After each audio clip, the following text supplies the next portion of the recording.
Welcome to Turner Field here in Atlanta. The top two teams in the National League East, the Atlanta Braves, and the first place Washington Nationals in the rubber match of a three-game series tonight. This is Sunday Night Baseball, presented by Taco Bell. For the Braves, they have lost 9 of their last 10. Not a whole lot to laugh about recently. You know about the 0-8 road trip. They have split the first two here against the Washington Nationals. The Nationals winning in a rain-delayed extra inning affair last night. Let's go back to Friday night when Steven Strasburg was on the mound for the Nats, but the Braves roughed him up. 2-run homer, Justin Upton. 2-run homer, B.J. Upton. 2-run homer, Freddie Freeman. At the end of 2, it was 6-0 Atlanta. Tommy La Stella would add his first Major League home run. The Braves led 7-0, hung on to win 7-6. Last night, a rain delay of 3 hours and 41 minutes at the outset of the game, and it went 11. Wilson Ramos and Kevin Franzen with the 2 big hits for the Nats. They win 4-1. So with the National League East, it's the same as it was when the series began. Washington 4.5 up on Atlanta, and it is crowded in the wild card race. The Cardinals won today. The Braves trying to keep touch in that race as well. Hi, everybody, and welcome to Atlanta. Dan Schulman, John Kruk. Glad you're with us for Sunday Night Baseball. Bryce Harper seems to get more attention than any other member of the Washington Nationals. But this is a very good, very deep team with a couple of guys you want to talk about who are really having great seasons. Yeah, unbelievable seasons. And the reason why the Washington Nationals are 4th in the National League in runs scored is because of the top of their order, starting with Denard Span, who Matt Williams says throws a quality at-bat against you seemingly every at-bat he has. He plays a great center field, getting on base, scored 71 runs so far this year, setting the table for the second hitter, Anthony Rendon, who is having an unbelievable year, an all-star type season, leading the league in runs scored, hitting over 280, almost 280. But Dan, what they have to top of the order, they set the table for the guys at the bottom. And don't quit on Rendon. He can take it deep too. For the Atlanta Braves, it has been a struggle offensively this year. Of the 15 teams in the National League, they are 13th in the league in runs scored. But, as Buster's going to tell us, their best hitter is heating up. That's right. Freddie Freeman has a look of a hitter who's breaking out. This according to his manager, Freddie Gonzalez, who really feels like in recent days, Freeman hasn't been chasing pitches out of the zone. He's hitting .440 over the last 6 games, 11 hits in his last 25 at-bats. And whether it's Freeman or any other Brave, they always seem to respond when they play the Nationals. They've won 25 of the 35 games, last 35 games between these two teams, and they've won 8 of 12 in 2014. Dan, back to you. All right, Buster, thank you. A very big game for the Atlanta Braves, who have lost 9 of 10, trying to win a series from the first-place Nationals here tonight. ESPN Sunday Night Baseball is presented by Taco Bell Breakfast, Wake Up, Live Más, and in part by Budweiser, the official beer of Major League Baseball. Here's to Budweiser, here's to baseball.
celebrating our 25th season as the national game of the week. ESPN Sunday Night Baseball.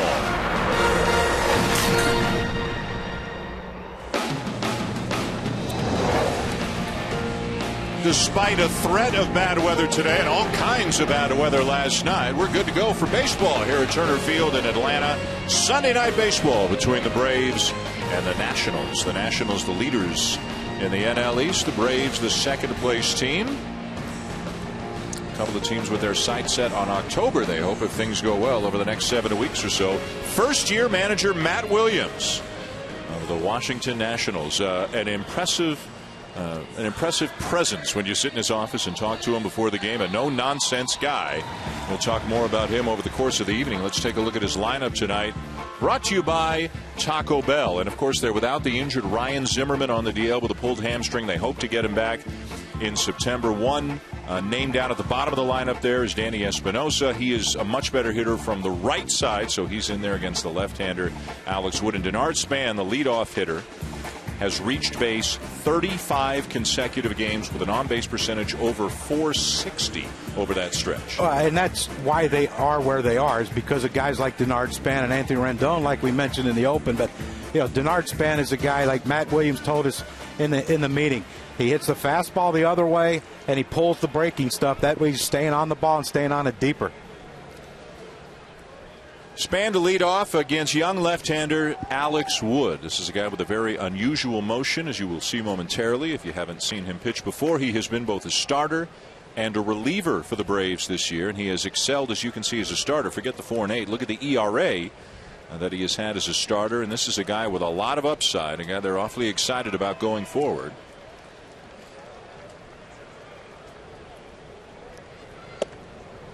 And he misses outside. Ball one to Span. Phil Cuzzy is the home plate umpire tonight. Will Little at first. Jerry Davis, the crew chief, at second. And Greg Gibson is at third. There's some of the numbers we were speaking of for Span, who has ignited the Washington offense over this last 5 weeks or so. Yeah, and this is what he does. He's going to get the guys hitting behind him. They're going to see what Alex Wood is featuring, hopefully in the first at-bat of his at-bat here. Trying to see what his breaking ball's doing, what his slider's doing, how his fastball's moving. Now see what the hitter sees as that arm just disappears behind his body. We have likened him a little bit to Chris Sale in terms of his motion. It's a very unusual delivery. Very unusual, and from what we understand, he didn't realize he was doing that until he got into pro ball. Which is amazing. It's shocking. But it's great that some pitching coach who learned over the internet didn't say, oh, well, that's not the correct way to throw. And a broken back ground ball to first for an easy first out of the night.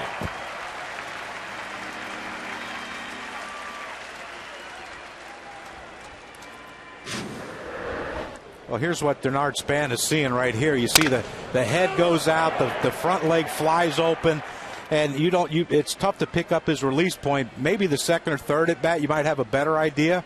But you see the delivery. I mean, the ball's way down behind his back until the very last moment, and then it comes shooting out of his hand. Throwing 90 miles an hour probably looks like 95 to 97 because you can't pick it up right out of his hand immediately. And Span comparing notes with another left-handed hitter in Adam LaRoche. And there's Anthony Rendon lining a ball into left field, a base hit. This is a guy, you talked about him in the open. You look at how productive he is. The homers, the steals, the doubles, the RBIs. There aren't many. He's been a third baseman and a second baseman. There aren't many National League infielders who have put up the kinds of numbers this year that Rendon has. No, they haven't. And when Matt Williams talked glowingly about him, and he said, he's not Paul Molitor. Don't think I'm thinking he's Paul Molitor. But he has the same approach as Paul Molitor. Very quiet hands, can let the ball travel, quick, short, powerful swing. 15 home runs for a guy hitting second is not a bad thing to have. And maybe no coincidence he swung at the first pitch. He seems to see the ball well out of Wood's hand. He is 8 for 10 in his career. That'll work against Alex Wood. Put me in, coach. The other two lineouts. So 1 on, 1 out for the Nationals in the first, and the batter is Jason Worth, who has been hampered by a sore shoulder and a sore ankle. He didn't play Friday. He was a late scratch last night and then pinch hit in the 11th inning. But back in the starting lineup tonight. Yeah, I talked to him before the game, and he said that the ankle's a non-issue. That's fine. That's over with. It's healed and 100% ready to go. He said the shoulder, a little bit bothersome. Certain things he does, it bothers it more. Right shoulder, right ankle. And the 0-1 catches the corner with the knees, and a quick 0-2 count on Worth.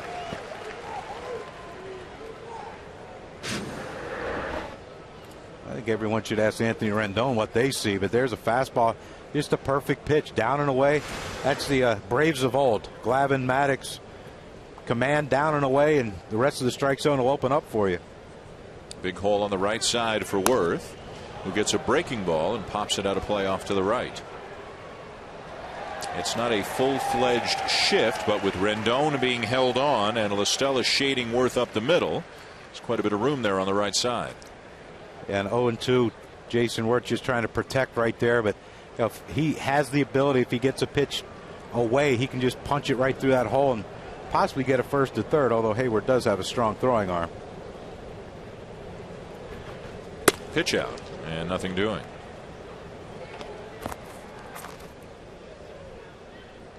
$11 stolen bases will dictate that, I guess, huh?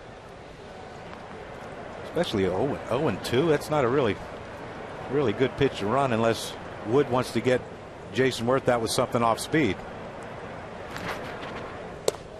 Missed away, and it's 2-2 now on Worth. The National League Player of the Month in July, drove in 26 runs. And this is a Washington lineup when they're all healthy, and they haven't all been healthy. Zimmerman's out right now, but LaRoche has power. Rendon's productive. Span's on a tear. Worth the Player of the Month. Ramos can do some damage. In the air to right. And that's out number 2.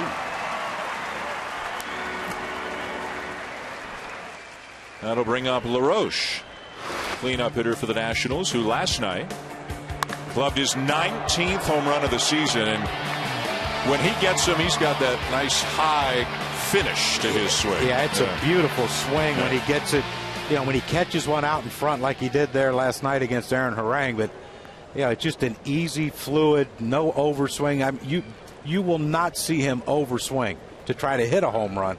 It just comes off his bat really good.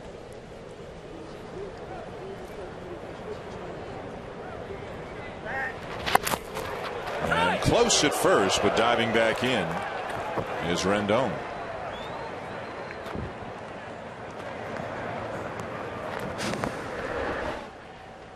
Well, it's that old Terry Mulholland step-off move. Not as close as what we and the fans originally thought. You were a left-handed batter. Put us in the mind of LaRoche. And again, lefties, it's funny. Lefties are hitting Wood at actually a little bit better than righties are this year. But this guy doesn't look like any fun for a left-handed batter. No, you wouldn't think it would be. You know, and it's against most lefties. You know, the front shoulder. If you keep your front shoulder in, you got a chance. If it bails open, you've got no chance. Nice little red beard there by LaRoche, huh? That's got to be hot, isn't it? I mean, would you assume it would be hot? You know, we'll ask. We're going to have Tanner Roark on a little bit later, and he's sporting a pretty good beard right now. We'll ask him that. Runner is going. Pitch taken for a strike. Throw down. Not in time. Stolen a base for Rendon, his 12th, at a 1-2 count on LaRoche. Well, most guys who have a step-off move like Alex Wood does, they don't have great moves to first base. And you know, this is one of those first moves. As soon as Alex Wood lifted his right leg, Rendon was off and running. Pretty good throw by Gerald Laird. Just great jump, beats it. Never seen a guy tag the back part of the base with his lead foot, but effective nonetheless. Crowd wanted the call with a pitch outside. 2-2 on LaRoche. This ballpark has not been a friendly one for the Nationals over the last couple of years. Washington, in fact, has struggled in both ballparks against Atlanta recently, but especially here. Picked up a big win last night, winning 4-1 in 11 innings in a game that, because of a rain delay, finished at 2:29 in the morning. Swing and a miss by LaRoche, and the inning is over. Going to the bottom of the first here in Atlanta. Freddie Freeman's been hot. He'll bat third for the Braves when we come back.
Baseball presented by Taco Bell is brought to you by the makers of One A Day Men's, the official multivitamin of MLB, specially formulated for men. And Quicken Loans for a mortgage experience that's engineered to amaze. Bottom of the first in Atlanta. Dan Schulman, John Kruk, Buster Olney. Sunday Night Baseball on ESPN, and here come the Braves. No score after half an inning, and a look at the Braves lineup presented by Taco Bell. Only the Cardinals and the Padres have scored fewer runs per game this year in the National League than the Atlanta Braves. Emilio Bonifacio is a newcomer. They picked him up from Chicago. He's in the lineup in center leading off. B.J. Upton is out of the lineup. Freddie Freeman is hot. But this is a lineup generally that has low batting averages and high strikeouts. We'll see if Gio Gonzalez can take advantage of that. Well, Gio has to be able to command his fastball to both sides of the plate. Predominantly, he throws his fastball into righties, has trouble getting it away to right-handed hitters. If he can command both, it opens up the breaking stuff for him and widens the plate.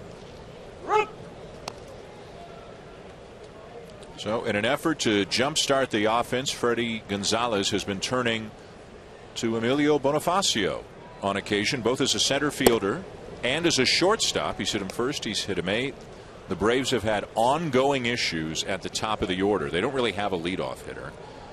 B.J. Upton has been there. He's been first. He's been second. He has had a big struggle this year, hitting down around 220, a ton of strikeouts. And there just haven't been that many men on at the top of the order for guys like Freeman and Hayward. Yeah, that's the problem when, now you're asking your guys, let's hit home runs to try to get runs because we're not getting enough guys on base. To lump together base hits to score runs. They have to hit the bottom of the ballpark to score. And a swing and a miss. Gonzalez with a letter high 93-mile-an-hour fastball to strike out Bonifacio. Well, and you look at a couple of those fastballs to Bonifacio, he commanded the outside part of the plate. And once he got two strikes, he elevated the fastball. And if he can stay out there to these right-handed hitters, he's got a really good chance. And there's the two-strike pitch, just up in the zone, and 93 miles an hour. That's going to get by most guys. The batter now is Tommy La Stella, the rookie second baseman, who on Friday night hit his first major league home run. He took over after the struggles of Dan Uggla. And as Freddie Gonzalez told us, exactly what the minor league people told him about La Stella is exactly what they've gotten. He'll make contact. He'll hit the ball in the gap. He doesn't have a ton of speed. He doesn't have a ton of range. He'll catch what he gets to. And he's helped them. They needed somebody to play there at second base. Well, and they needed someone. I mean, he's hitting almost 290, 288 coming into this game. They needed someone to get on base. And, when he first got here, he was hitting eighth. Now he's moved up to the 2 spot. Anything to help get guys on base in front of Freeman and Justin Upton.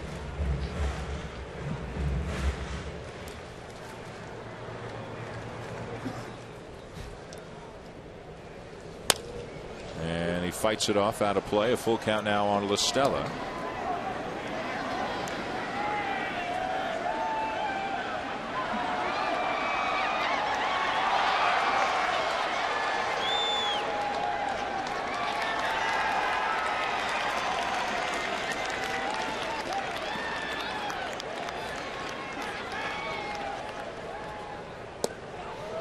And it's down and away, ball 4.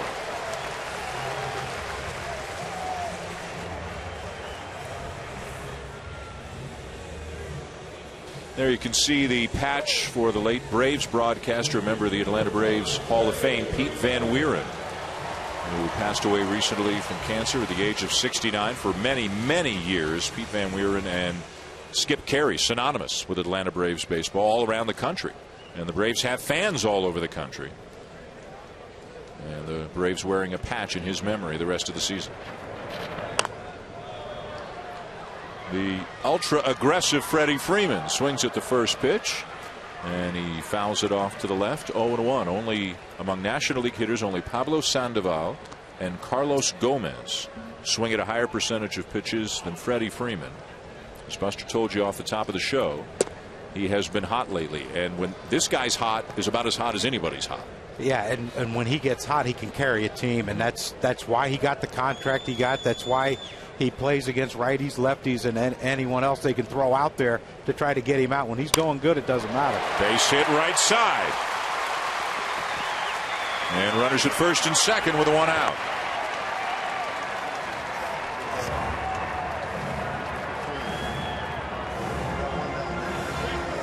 We talked about Gio Gonzalez trying to command both sides of the plate, and that goes for lefties also. Tries to work away, first pitch, out, a ball out of the strike zone, then that breaking ball that didn't catch the corner, and then he tried to go away again. You see Ramos reaching inside to try to get that ball, and when you have that hole open and you throw a pitch inside, you're asking for a ball to roll through that hole. You see that top hand roll over for Freddie Freeman, and now we got some things going here for the Braves. Justin Upton comes to the plate. Upton a hit away from 1,000 in his career and an RBI away from 500 in his career. Having another solid season. He is one of the many Braves hitters who strikes out a lot. 121 strikeouts for Justin Upton, but 20 homers, 66 RBIs, some much needed production in the middle of the lineup. And he's hitting close to 280, 279 coming into the game. So, you know, it's not like he's a home run or a strikeout guy. Gio Gonzalez can get a lot of swings and misses when he's on, and the Braves line up a lot of swings and misses. Yeah, and the book on Justin Upton is try to elevate the fastball, try to get him off balance with the breaking ball, but try to finish him up in the strike zone. It's a tough pitch to lay off of, and a 94 miles an hour, tough pitch to hit.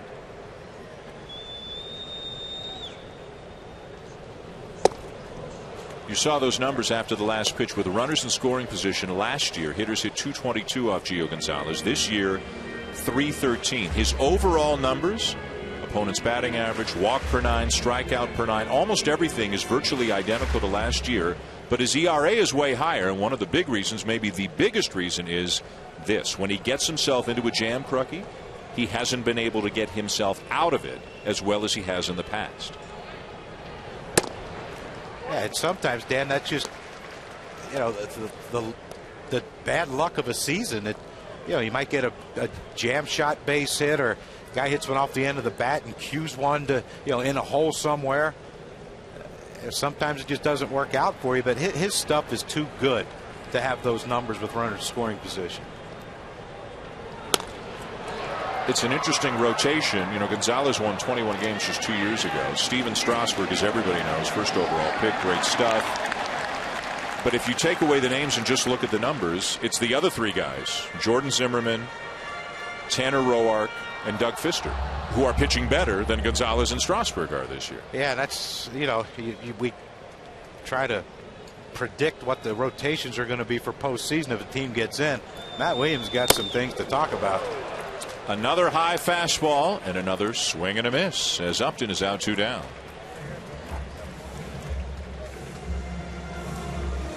Oh, he mentioned it when Justin Upton stepped in the batter's box, up in the strike zone. He will chase. And Gio right there trying to throw a changeup. He got it up and away. Then a fastball up and in, another fastball up and in. Then he comes in off the plate with a fastball. Then tries to go slow off speed away. Got that in the center of the plate and got lucky that Justin Upton didn't hit it. But then finish him up in the strike zone with a 94, 95 mile an hour fastball. Like I said, you get 2 strikes. That's tough to lay off of. Now ball 1 to Jason Hayward. Hayward hitting .269, just 9 home runs on the season, 44 driven in. But another guy like Freeman, who has been very hot lately. Breaking ball misses up and in. Well, we've seen 3 or 4 breaking balls from Gio Gonzalez, and they've all been up in the zone. He can't quit throwing it, but if you're a Braves hitter, you don't even think about it. That pitch is out now. Now let's look fastball change. And don't even worry about the changeup. Just look hard. As a left-handed batter, you mean? Because he's unlikely to throw the changeup to the lefty? Well, he hasn't been able to throw that for a strike either. I mean, he threw one to Justin Upton, but it was up in the center of the plate. So it wasn't a good one. Green light 3-0? I think you got to, yeah. Lefty on lefty. Jason Hayward can sit on a pitch. And you look fastball in. That's where he's missing to him. So you look in with a fastball and open up and try to get it.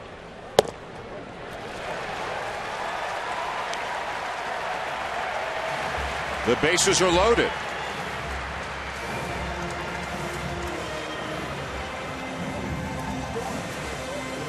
Chris Johnson will be the batter.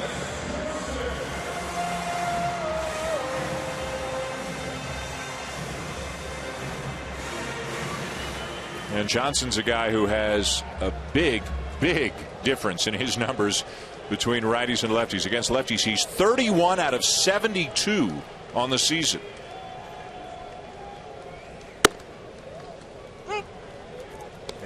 It's amazing. Left-handed hitters, you look at how the bases are loaded. Lefty at third, lefty at second, lefty at first, and he's punched out both righties. And now he's 0-1 on Johnson. Funny game sometimes, huh? It's a weird game. That's why I mean, just stay in school. You can't figure this out. And he's going to pitch around the lefties the rest of the game to get to the righties, apparently. Well, he's got a lot of movement, cutting action in under the hands of the righties with that fastball, and hard at 94. Curveball. Wow. That's a thank you that there was 2 strikes, and I'm protecting curveball because that wasn't a good one. 0-2.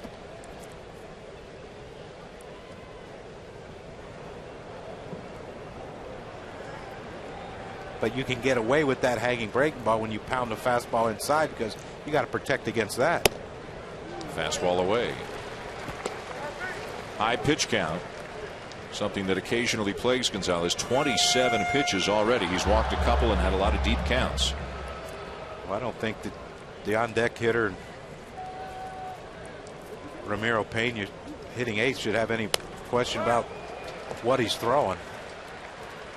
After 28 pitches, you should have a pretty good idea what the repertoire is.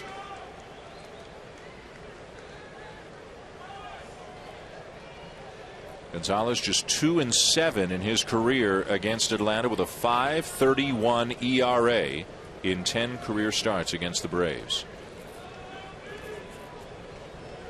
He and Strasburg have both struggled against Atlanta. They've both struggled here in Atlanta. Strasburg struggled Friday, gave up 4 home runs, gave up 7 runs in the game.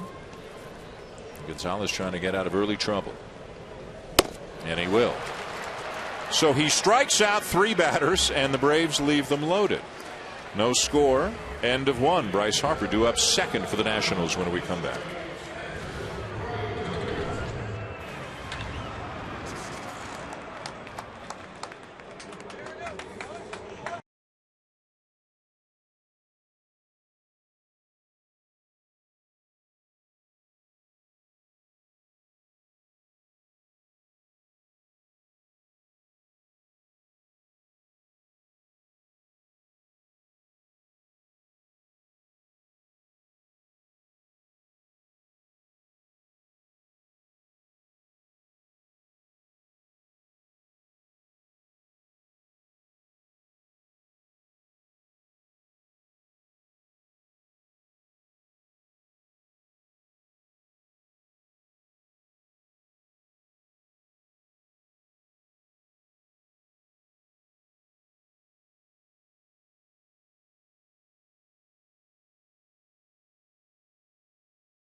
Second inning, Nationals and Braves, no score. Bryce Harper is due up second here this inning. A little situation developed in last night's game. Not a big one, but a little one. This is before the game tonight when the grounds crew here takes great care to set up the Braves A logo behind home plate. Bryce Harper last night, evidently unhappy with how much he was getting booed here in Atlanta, did this 3 times. Just kind of casually swiped his cleat across the A.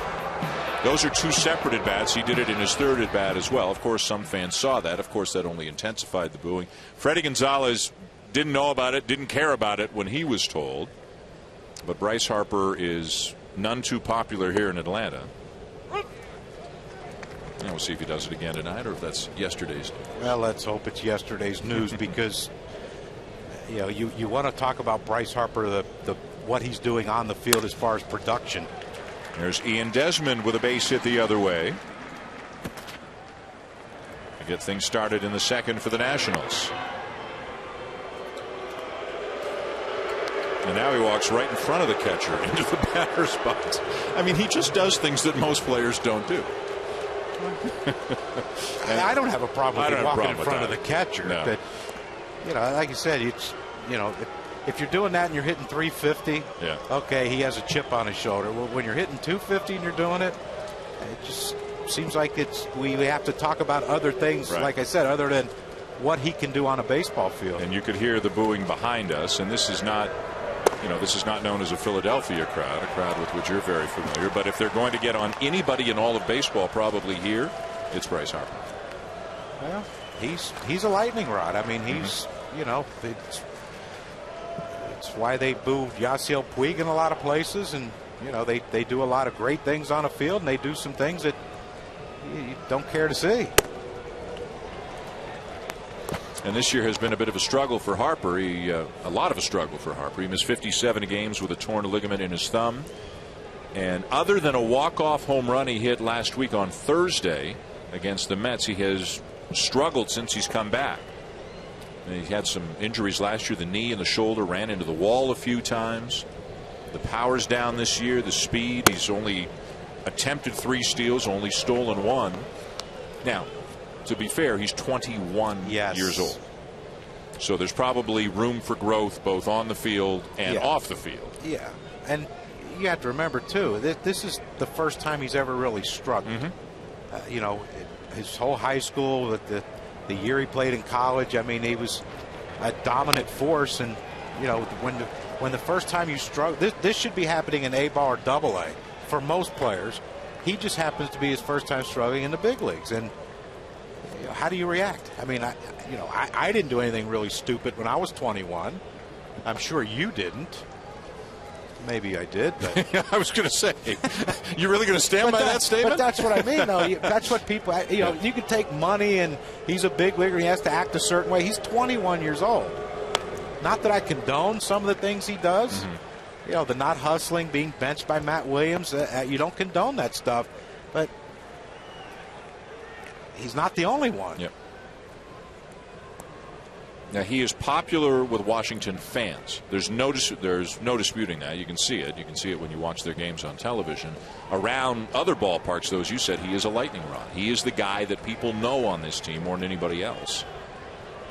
It starts when you're on the cover of Sports Illustrated when you're 16 years old. Sharply hit ball to second, and it eats up La Stella, and everybody is safe. Should have been 2, and they don't get anybody. And an error charged to La Stella. Well, normally sure-handed La Stella, and this is exactly what Alex Wood wanted, a hard ground ball. Bryce Harper's speed. You'd think you'd get a double play ball out of this one, and it ends up now Alex Wood has to work with first and second, no outs. But this is the 2-strike approach from Bryce Harper, and this is, it's a beautiful swing when done right. But I think if you look, there's the ball right at the last second. It takes that little hop on La Stella, hits off the heel of his glove, bounces up off his chest. He can't come up with it. And now we have some on-base fun for the Washington Nationals. First and second, nobody out for the catcher Wilson Ramos, hitting .291. And the go-ahead RBI single in the 11th inning of last night's game.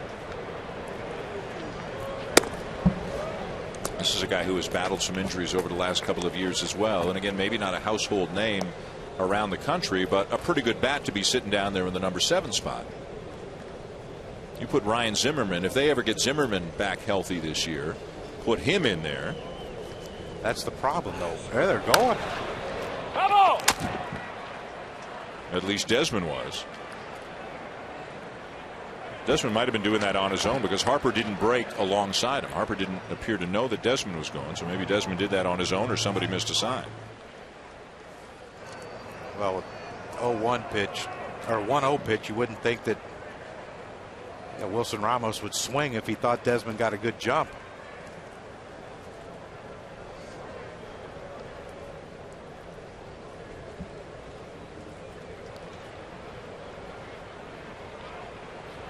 This is a good offensive team that probably more than just about any other team, Crucky, has. They can hurt you with power. They can hurt you with speed. They can really get you both ways. Yeah, they can. And then, they have some good situational hitters. Jason Worth's a really good situational hitter. We talked about Anthony Rendon, who Matt Williams thinks is, of course he's biased, but maybe the best second hitter in baseball with his approach at the plate. And like you said, but what happens when Ryan Zimmerman comes back? Now what's your lineup? Where do you put him? You traded for Asdrubal Cabrera. He's a Gold Glove caliber middle infielder who's taken to second base pretty well. You got Desmond at short. Rendon seems very comfortable hitting and playing third base. Zimmerman was getting comfortable in left field, but what do you do?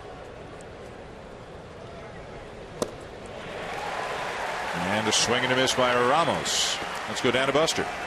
Guys, Ryan Zimmerman is not close to coming back. He had a serious hamstring injury, and really when we talked to Matt Williams today, basically indicated they didn't know exactly when he's going to be back.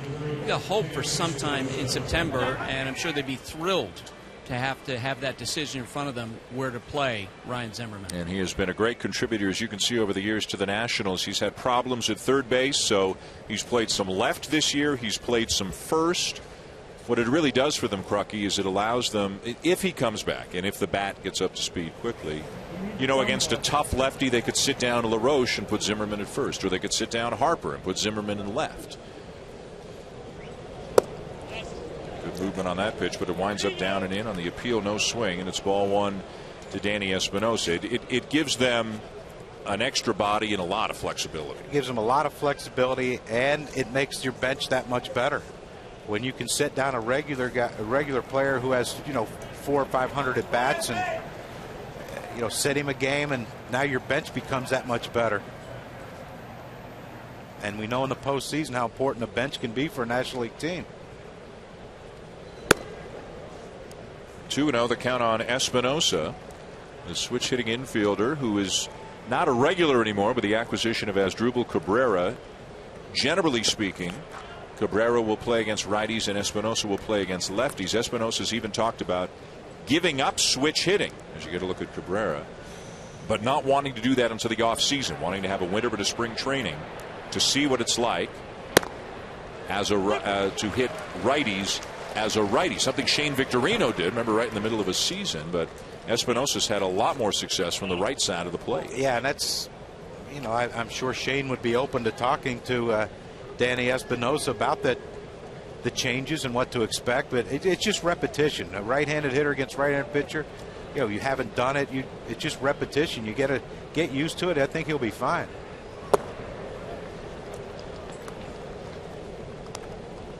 Three balls and a strike, a base hit, then an error on what could have been a double play ball, a strikeout, and now a 3-1 count to the number 8 hitter Danny Espinosa, with Gio Gonzalez on deck here at Turner Field. I think you send him.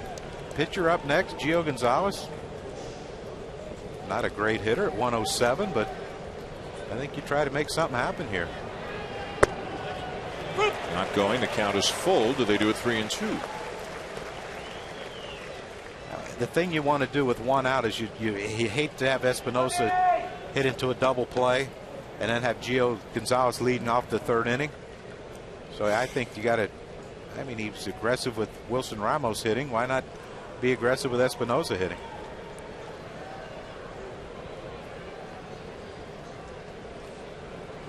Not going. And swung on and missed. 2 down. Guess that just shows you that Matt Williams knows his personnel better than I.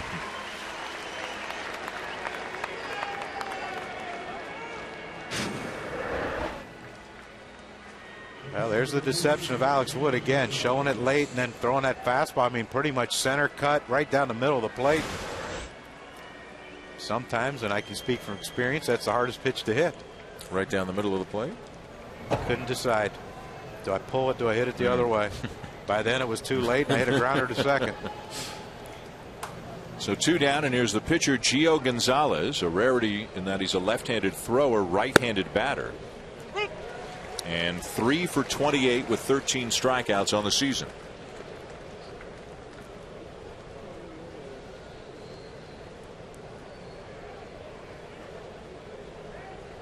Three homers, as you can see. Yeah, he can run into one every now and again. 90.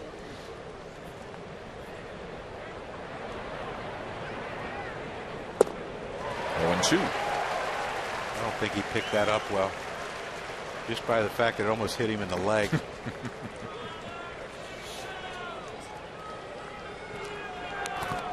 Two guys really with the kind of stuff to make you look silly every now and again. Yeah, you're going to see some bad swings.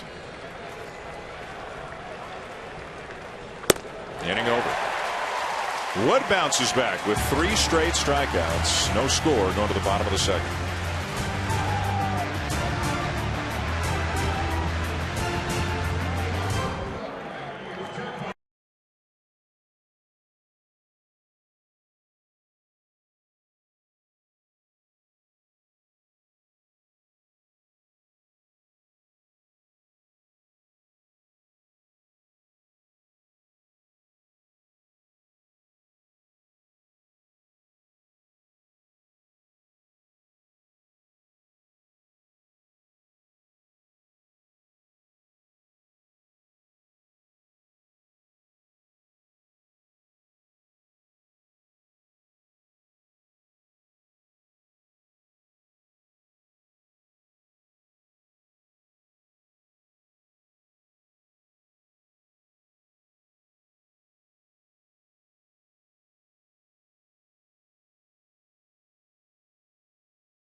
Score between the Nationals and the Braves.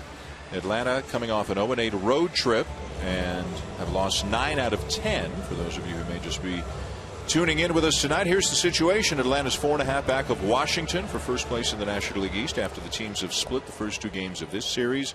The Cardinals won today. They're in sole possession of the top wild card spot. Then you got the Pirates, who lost today, the Giants, who lost today. So the Braves are 2.5 out, same as Cincinnati. The Reds winning today, beating the Marlins for the second wild card spot. It's going to be chaotic in both wild card races. Yeah, it's going to give people headaches trying to figure this thing out. But I think that's the great thing about the having 2 wild cards. There's so many teams in it, and all the games now are important coming down the stretch.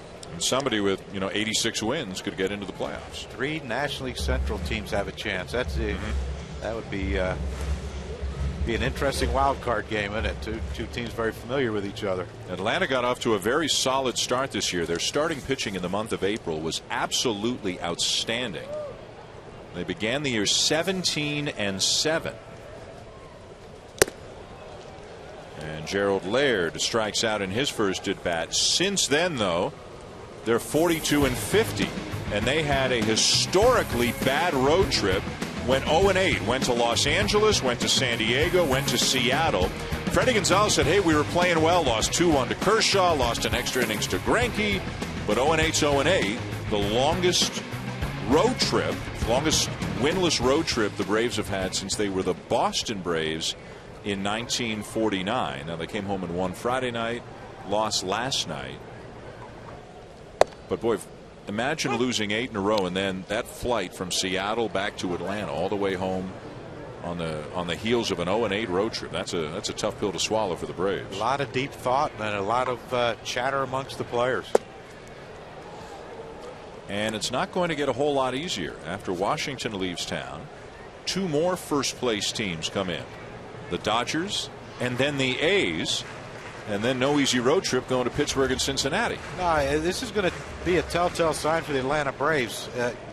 Can they figure this thing out and get on a roll against 4 pretty good, 3 really good teams, and the Reds, when healthy, are a very good team. And depending on who you get in their rotation, you get Cueto. The Reds are as good as anyone. Ramiro Pena, the batter for Atlanta, playing for the injured Andrelton Simmons. Simmons rolled his ankle a few days ago. They're hoping to get him back Tuesday and avoid a DL stint. Pena chases a high pitch and he strikes out. Gonzalez has 5 outs tonight. All 5 of them are strikeouts. And all 5 of them are right-handed hitters. He's yet to get a left-handed hitter out. So I think the key is when you're facing Geos, load up with lefty. I mean, come on, Alex Wood's a left-handed pitcher. Turn around and hit lefty. So we got 2 pitchers who throw left and hit right.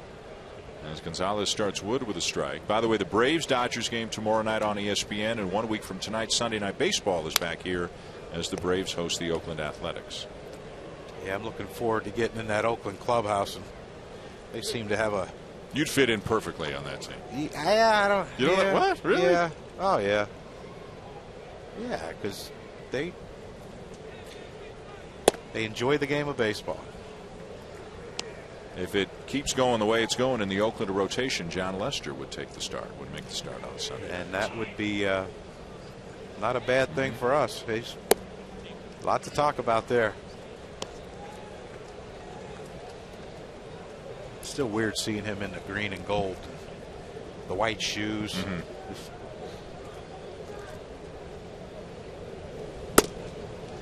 3-2 now the count on Wood after Gonzalez had him 0-2.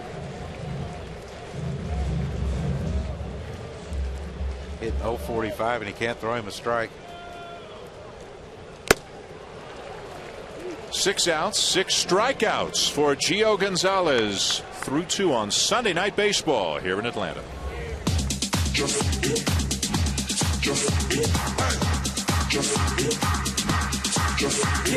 Out to the sun, twisted and burned up. Can't nobody stop us. We've got to live the earth.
Baseball presented by Taco Bell.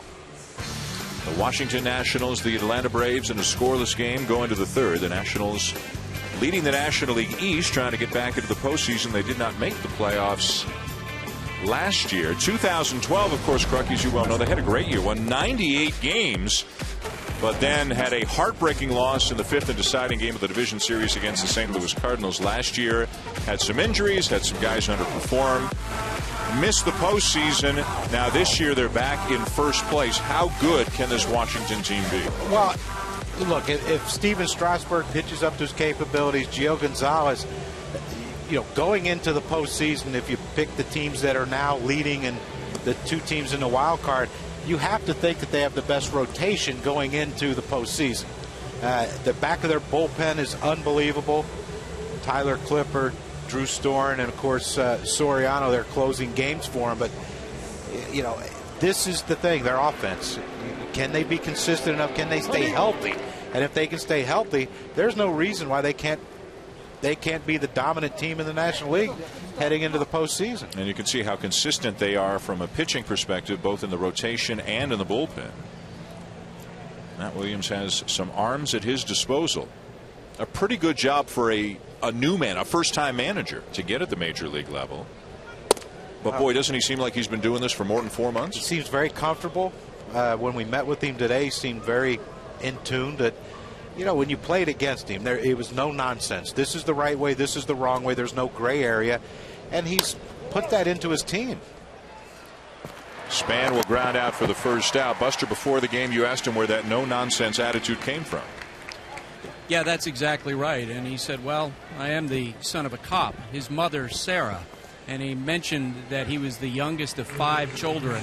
And he figures that they probably got the toughest end of it. But that's where he believes that his no-nonsense attitude comes from. And I've heard that from players who worked with him in Arizona. I've heard it from players here. They say he's extremely direct in telling them exactly what he wants them to do. And you talked about, Crucky, the situation with the Bryce Harper. And Matt Williams said, hey, we had a deal. Everybody's got to hustle, not just him. Everybody's got to hustle. And one day he walked in, he said, the next guy who doesn't hustle in a game is coming out. And a couple of days later, in April, in a series against St. Louis, Harper only got halfway down the line on a comebacker, peeled off, went to the first base dugout, and Williams pulled him right out of the game. And there's nothing said about it. That's it. Here's my rules. Here's what you do. Here's what you don't do. You didn't do it. You're going to sit. And you got to love that. And you wish more managers would hold their players to that standard, because it's only 90 feet. It's not that far to run. You don't have to run 100% on a comeback or back the pitcher, but give it 75, 80% and make it to first base. That's not a lot to ask. We mentioned, Bryce is 21 and he's going to make mistakes as a 21-year-old young player is going to make, but hustle should never be that mistake. Ground ball to third. Johnson up with it, and just in time to get a Rendon 2 down. The other thing that probably helps Matt Williams with the modern ball player is this guy played, and this guy played well. A big-time player, had 43 home runs in the strike-shortened season back in '94, an all-star, a Silver Slugger, 378 career home runs. This guy was a ball player. He was a ball player, and when you played against him, you were going to get everything he had that day, and you were never going to see a smile on his face, ever. And he could snap with the best of them. It was beautiful to watch sometimes. Kind of scary at other times, but you knew he was when I played in my era, probably the most intense player I've seen. Did you chat him up at first base? No, I was afraid of him. You saw him today in the meeting. No, he's intense. He was great. Yeah, he was great. He was great playing against you. You enjoyed playing against him because you knew that every day you were going to get his best. Never took anything for granted on a baseball field. Right on the outside corner, 1-2 the count on Worth. And you got to remember, when he was at UNLV, he was a shortstop. When he got drafted by the Giants, he was a shortstop. He comes up to the big leagues and they say, okay, we got to move you to third base. And he won how many 4 Gold Gloves? He was a feared hitter in that lineup with the Giants.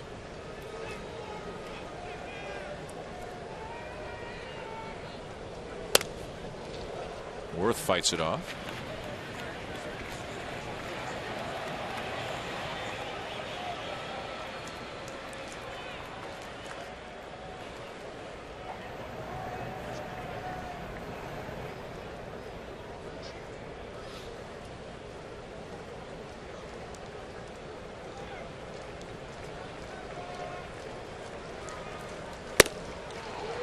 just outside. I thought Phil Cuzzy was jumping up there to ring up Jason Worth, but there you go. That's the veteran. 6 inches off the plate. I'm not swinging. On the appeal, no swing, ball 4.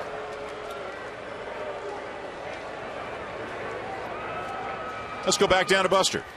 Guys, another thing that we asked him about in our meeting with him today was who he consults with to talk about managerial decisions. And he mentioned Dusty Baker, but then he also mentioned that on a daily basis he goes on a run with 3 to 5 of his coaches, anywhere from 3 to 5 miles. That gives you some idea of his personality. That is not something, Crucky, that you see with every manager in baseball. There ain't a lot of managers that can run 3 or 5 miles. Today they ran. Well, they ran. Steps. He thinks the equivalent of 3 miles running stairs here at the ballpark. He had a good lather when we went in He to meet did. with him, too. Yeah. Time is called as Adam LaRoche steps in. LaRoche struck out his first time up. No score, 3rd inning. Nationals and Braves here at Turner Field.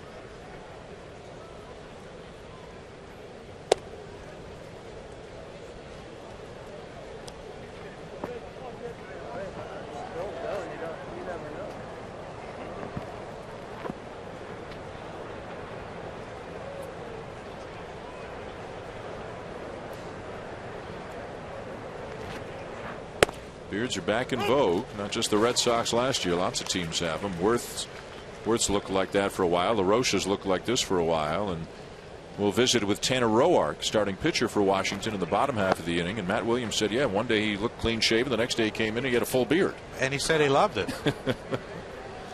Bryce Harper's got one going.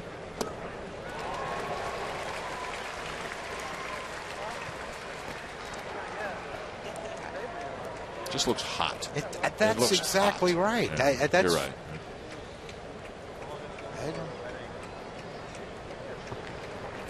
Hey, if it works for him, it works for him. Good breaking ball, swing and a miss to get a LaRoche. And the inning is over. Going to the bottom of the 3rd, no score. Tanner Roark will join us when we come back.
Sunday Night Baseball on ESPN. No score between the Nationals and the Braves. And top of the order for Atlanta, Bonifacio, La Stella, and Freeman to face Gio Gonzalez, who's given up a hit and 2 walks through 2, but he's got 6 strikeouts.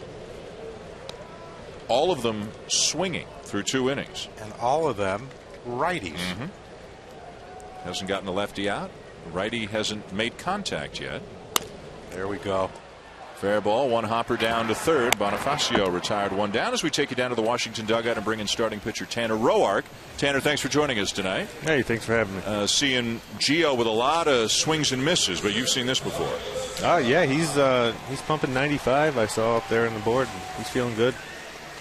Tanner, when you're watching Gio pitch, and you get to watch him pretty much every start, I would imagine. Yeah. But like, what are the keys you look for him early in the game that says, okay, he's dialed in? Just pumping strikes, I mean, that's ideal for any of our starting 5 and for the relievers as well. Just, pumping in strikes and getting ahead of the count.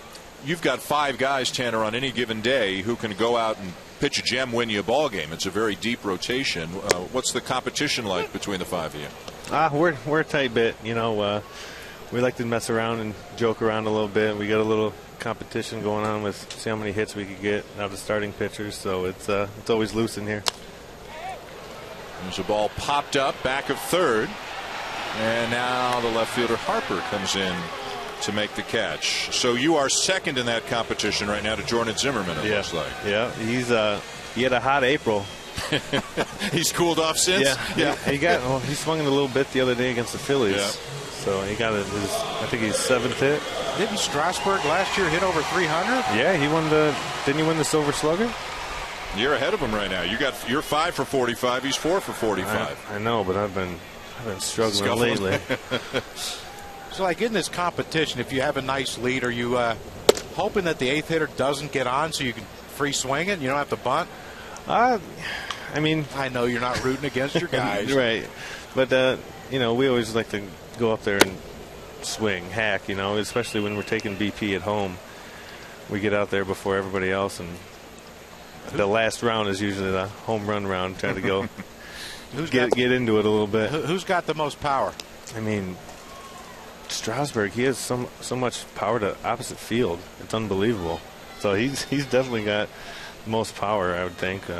Jordan, obviously, he squares the ball up mostly for all of us. Was Gio's got the only homer on the staff? Was his legit? Yeah, it was legit. It was off the Mets, I believe. An opening series. He got a hold of one. It was funny because he thought he hit it off the wall and he just kept on sprinting the whole entire time around the bases. That's funny. And now looks like he might have comes up flinching a little bit, grimacing a little bit. Tanner, your numbers are great. 277 or 286 ERA, 11-7. Your major league numbers since the moment you showed up last year are better than your minor league numbers were. What's clicked in for you here at the big league level?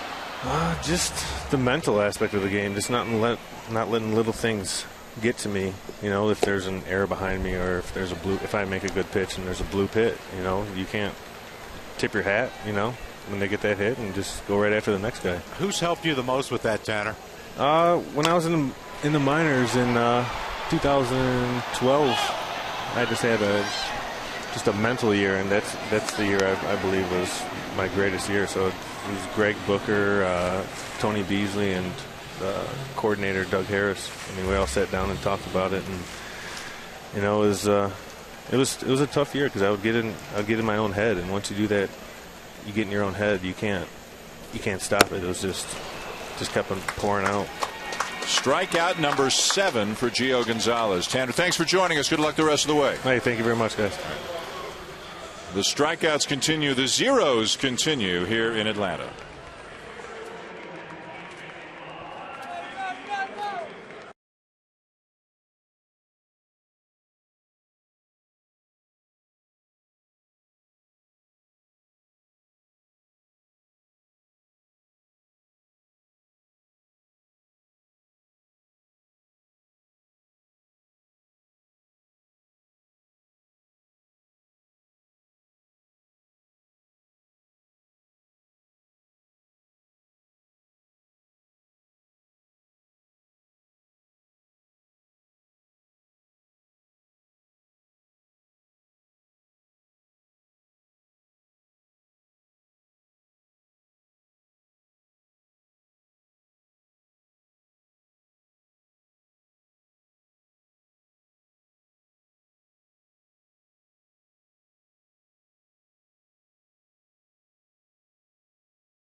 game between the Nationals and the Braves.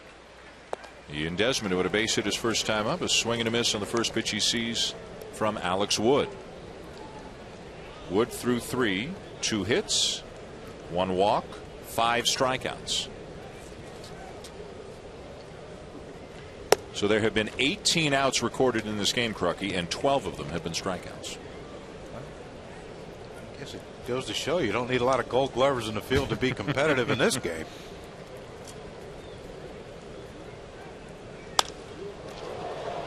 Well hit. Deep right center field. It is gone. Opposite field home run for Ian Desmond to give the Nationals a 1-0 lead.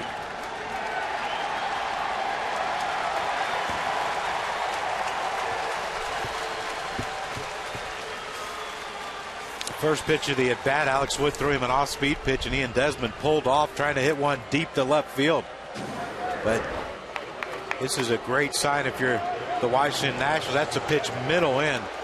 And when he hit that ball, you knew there was no doubt about it. The sound that it made off the bat, you watch Jason Hayward and Emilio Bonifacio running after that ball. They knew it was gone too. And I mean, that's some unbelievable power for a pitch middle in to hit one that far.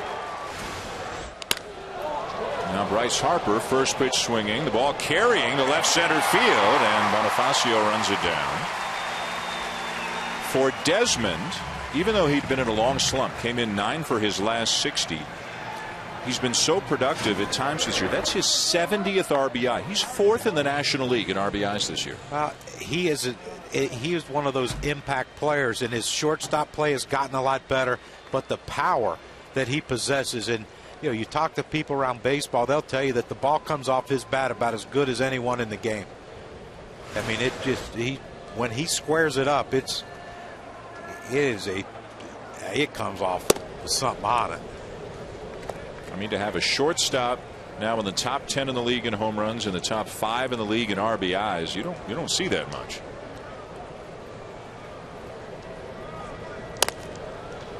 And again, that's the danger of this lineup on any given night. Number 1 can get you, number 7 can get you, number 5 can get you. They got a lot of different guys who can get hot and carry a club. Yeah, and you wonder, eventually will he settle into maybe the 4th spot in the lineup? Just set him down there, let him drive in runs, and when he first came up and he started getting his way offensively, feeling it, he was, he would hit 2nd in the lineup, he'd hit 7th in the lineup, and well, if Zimmerman's healthy, at times he was 5th and Desmond was 7th to split up the lefties. Yeah. LaRoche 4th, Harper 6th, and now you're talking about a guy 4th in the league in RBIs, maybe batting 7th in his own lineup if everybody's healthy. Yeah, and when Zimmerman comes back, you don't know what's going to happen next year. Is LaRoche going to be back, or if not, will Zimmerman go to first base? And I think.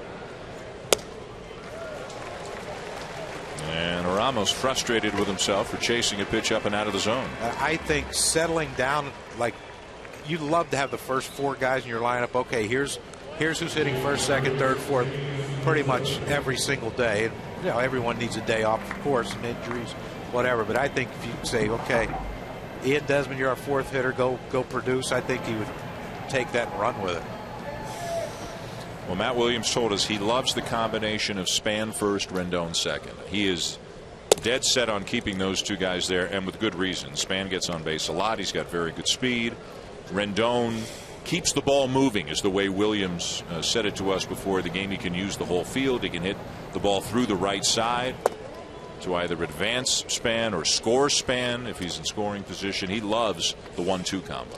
Yeah, he does. And, Jason Worth is going to hit third. When he's healthy, he's going to stay there in the 3rd spot. And, I don't see any reason why you can't have 3 lefties in a row. Your 2, 3, 4 hitter. If they're your best hitters, throw them out there.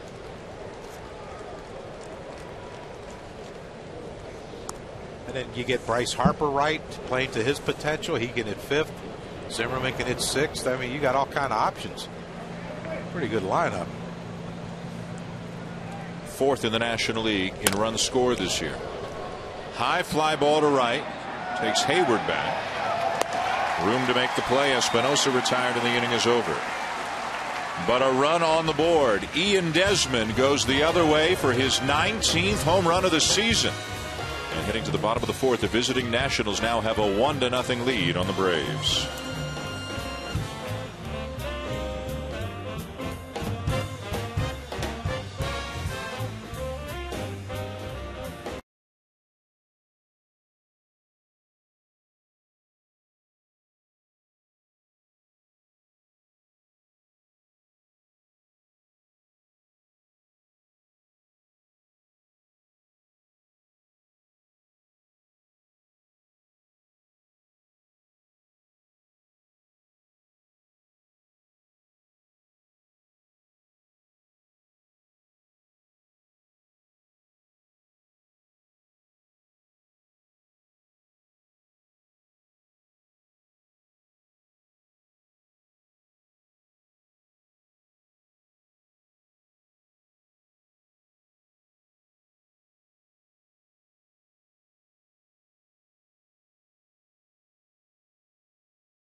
Going to the bottom of the fourth, between innings, Buster Olney with Nationals manager Matt Williams. Matt, what have you learned about Ian Desmond that you didn't know before you became his manager? Just his desire to play every day. He plays really hard every day, and he's got great power. He's a fantastic athlete, but I think, you know, I saw the stats before, but he's affirmed that he loves to play this game and he wants to do it every day. What have you seen so far in Gio Gonzalez? You talked before the game about keys. Yeah, keys are command, and he's had that so far. We were able to scratch one in the last inning, and so if he can throw the fastball over the plate, the other pitches work for him. So far, he's been in command. Matt, thank you. You got it. Thank you. He has commanded his fastball, and when he's pitching well, facing a lineup that's prone to striking out as much as the Braves do, he can put up these kinds of numbers. Yes, he can, and he's getting some help. That pitch some fastballs out of the strike zone by design. You know, make them chase, and you know that's what you get when you get the Braves. 2 strikes, they're up there hacking, and that high fastball is a great pitch because that's the one you see the best. You just can't hit it. Upton a strikeout in the first inning.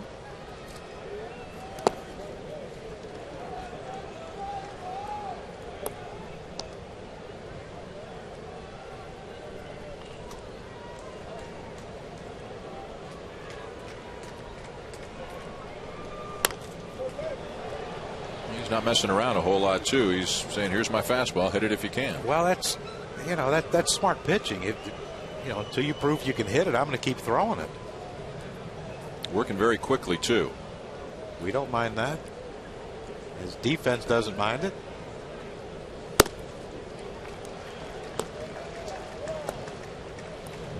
Probably feeling pretty good about things. As we mentioned, he has struggled mightily against the Braves.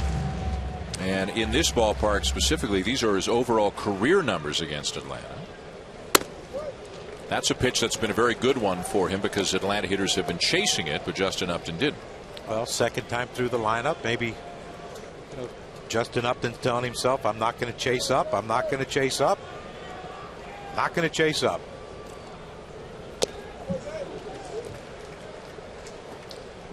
Look like a changeup or something. 3-2. Something's sinking away or running away. It is the changeup. You see the way he got all the fingers on the ball in the rotation. This one will find the seats.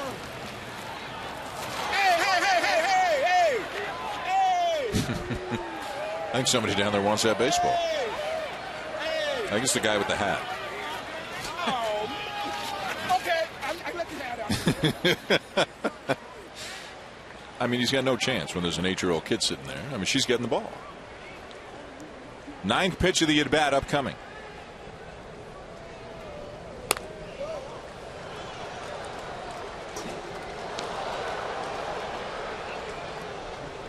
Told you, don't swing at the high one, don't swing at the high one, but man, is it tempting. Well, when it's coming in 94, you don't have a whole lot of time to think about it, too. Good. Right? Yeah. And that's the thing, you see it good, but then it's by you. Driven to deep left field and gone.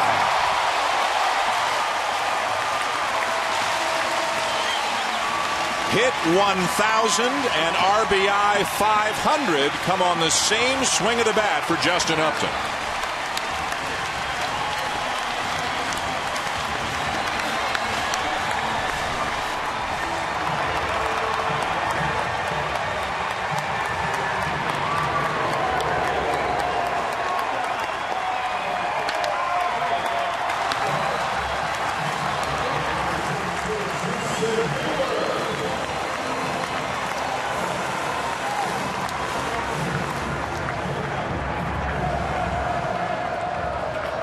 Threw him one changeup too many, Rockies, it turns out in that at bat. Once he laid off that high fastball and then fouled one off, Gio thought, well, I better go to something else. And he threw him 1-3-2 changeup and then tried to come back with another one after a fastball foul ball. And that one wasn't foul.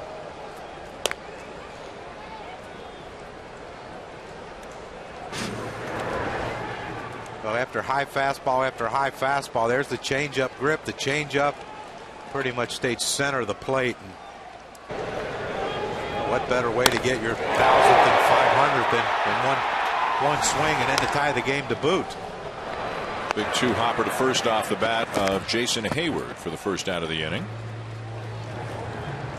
His brother BJ not in the lineup tonight. Hope to congratulate his younger brother Justin on a big milestone hit.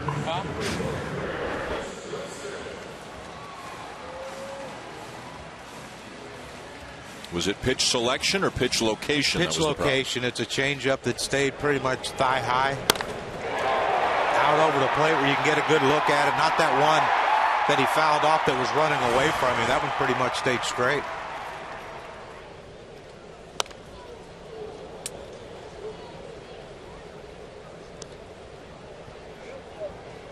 So hit number 1,000, RBI number 500 before the age of 27. Not as common as you might think. Pretty good company.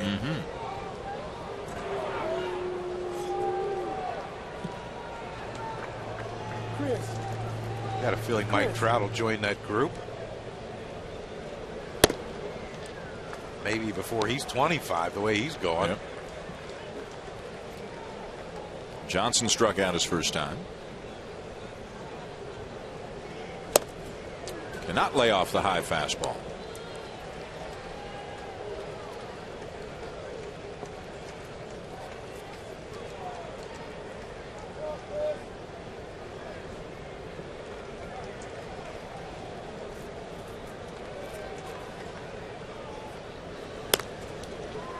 Now having to protect, goes after it again and fouls it back. The location of the high fastball has been very consistent from Gio Gonzalez tonight. He's putting the ball where he wants to with the fastball. Yeah, and it's a good approach against the Atlanta Braves, who are a free swinging team.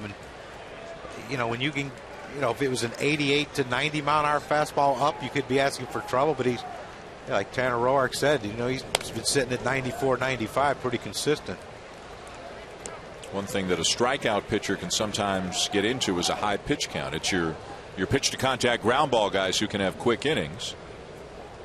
Not normally the case, or not the case as much for Gio Gonzalez. And even though he's pitching well, 73 pitches through 3 1/3. And give the Braves some credit. Yes, they swing and miss a lot, but they're also fouling off a lot of 2-strike pitches too. But that's the thing with a fastball, high fastball. If you do hit it, you don't normally square it up, and you're going to hit the bottom of the ball, and you're going to have a lot of foul balls. But that first inning with the Braves, when they loaded the bases, a couple walks, his pitch count is just every inning keeps going up, and you wonder, how long he's going to be in this game. Will he make it to the 6th inning? Bounced in a changeup, and the count now 2-2 on Johnson. Back to the high fastball. Got to be frustrating. I mean, he's putting the ball where he wants to put the ball. Yeah, and he thought he had one there. Yeah. You see the pitch by innings. That first inning, 29, and now this one, 21 already with only 1 out. So he's going to be approaching that 29 pitches again. Here comes the 9th pitch of this at bat. And it's sharply hit into center field, a base hit. One of the few fastballs from Gonzalez that was down.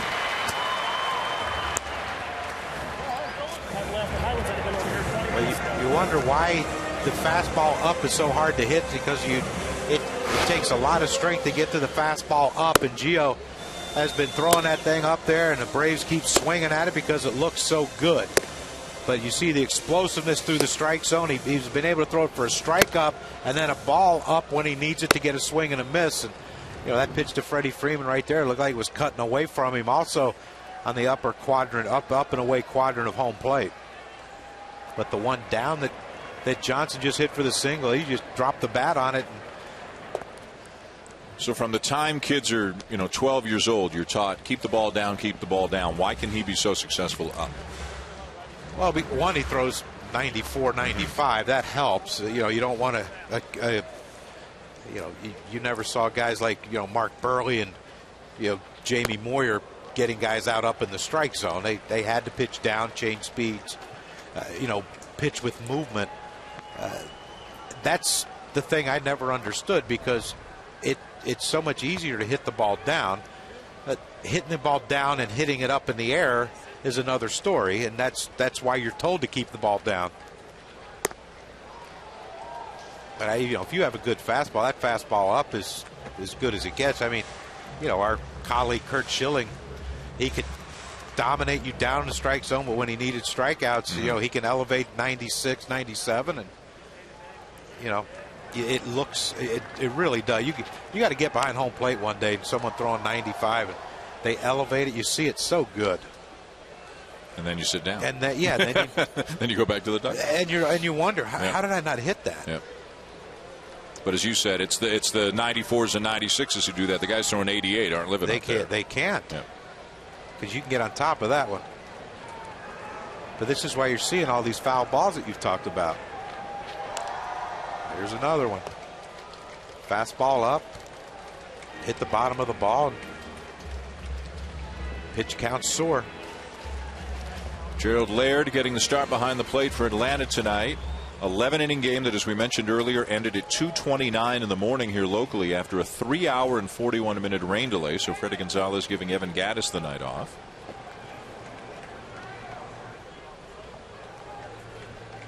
And Atlanta with a busy week against good teams. The Dodgers come to town for 4 beginning tomorrow. Then the A's are here next weekend. And that Dodger-Braves game tomorrow night, you can see it right here on ESPN. Monday Night Baseball presented by USAA comes your way at 7 Eastern. The Yankees in Baltimore. The Orioles continue to lead the American League East. That is your Wednesday night game at 7 Eastern, presented by T-Mobile. And 1 week from tonight, back here in Atlanta, as the Oakland A's come to town. Maybe a Dodger fan has gotten here a day early. Big 4-game series. There's another pitch down, another changeup down. And Laird lines it into left field, a solid base hit.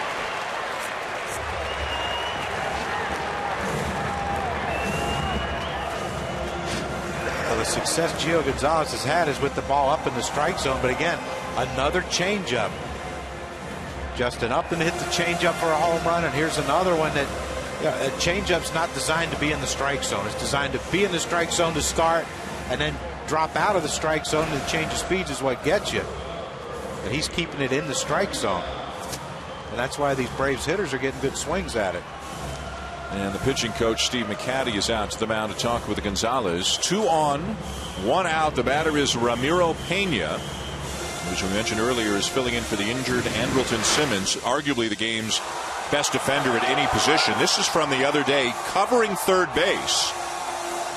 The third baseman Johnson was taking the relay throw, and so Simmons went over, and you could see his foot caught the corner of the bag, and he rolled his ankle pretty badly. He's been off for a few days, and they're hoping to get him back Tuesday night. And need him back. Romero Pena's a great filling guy, as is Bonifacio, but they're not defensively anywhere close to Andrelton Simmons. And although Wood's striking everyone out tonight, they do put the ball in play, and you'd like to have him out there, but you like to have him out there healthy. Pena drives the ball to right field. Worth backpedaling, makes the catch. Tagging at second is Johnson, and he'll head to third now with 2 down.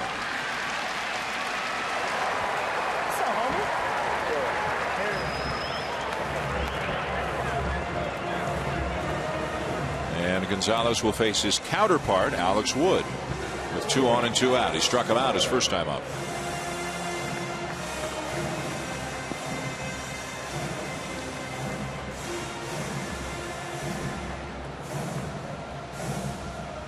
This is one of the situations right here where Gio can't get too fancy with this repertoire of pitches. Last thing you want to do is to try to throw a great breaking ball to the pitcher, who came into the game hitting .045, and bounce it. And that's the one. They haven't hit that one yet, so why not keep throwing it? 31 pitches this inning for Gio Gonzalez. Home run, ground out, base hit, fly ball. A lot of foul balls, a lot of 3-2 counts. Look at this. How about that? And the count is 0-2 on Wood.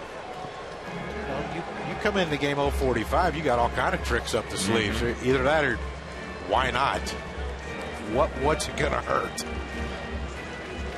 Freddie's looking like, what happened? Got him right where he wants him now, 0-2.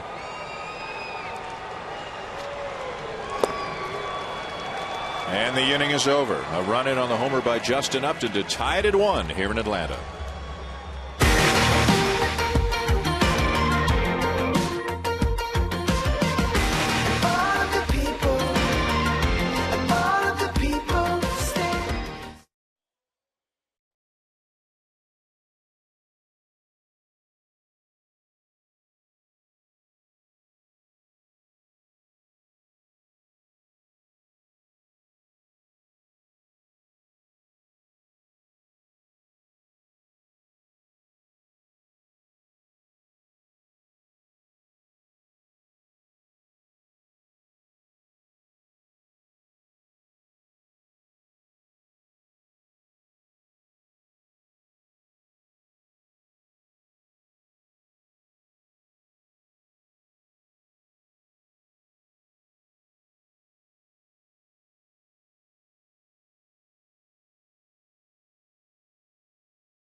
Go to the 5th inning here in Atlanta. Between innings, Buster Olney with Atlanta manager Freddie Gonzalez. Freddie, second time through the order, what kind of adjustments did you see your hitters make against Gio Gonzalez? Well, he's throwing fastballs at us. And in the first inning, I thought we had some really good approaches. And then a couple of middle innings, he got us. But he's challenging us. And glad to see Justin had one heck of an at-bat there. And for him to get 1,000 hit and his 500th RBI in the same swing, that's one great feat. your guy Alex Wood with a lot of strikeouts as well. How much does his deception play in your mind to his success? A little bit. You know, you got to think about it a little bit. It's kind of funky. You don't see that delivery very often, but he's got good stuff. I mean, it's 92, 93 mile-an-hour fastball on the top end, and it seems like his changeup is working really well tonight. Freddie, thank you. To the fifth, tied at 1. Each team with a solo home run tonight. Ian Desmond for Washington and Justin Upton for Atlanta. Ball and a strike on Gio Gonzalez. Struck out his first time up. One of 6 strikeouts for Wood through 4 innings.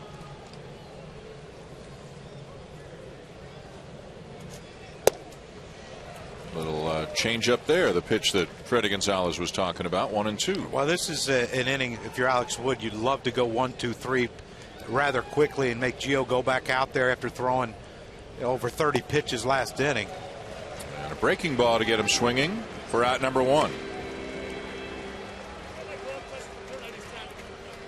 Well, we talked about the deception of Alex Wood, and when you're a hitter, you're looking at the A on his hat, and then you just shift your eyes to his release point. But watch what happens. You lose sight of that A on the hat. You lose sight of his entire head. Then all of a sudden, here it comes. Doesn't matter what he's doing behind his back with the ball, what his glove's doing. You're focusing on the hat. Once you lose sight of the hat, now it's like, uh-oh, where's he coming from? And that's part of the deception that what makes Alex Wood so good.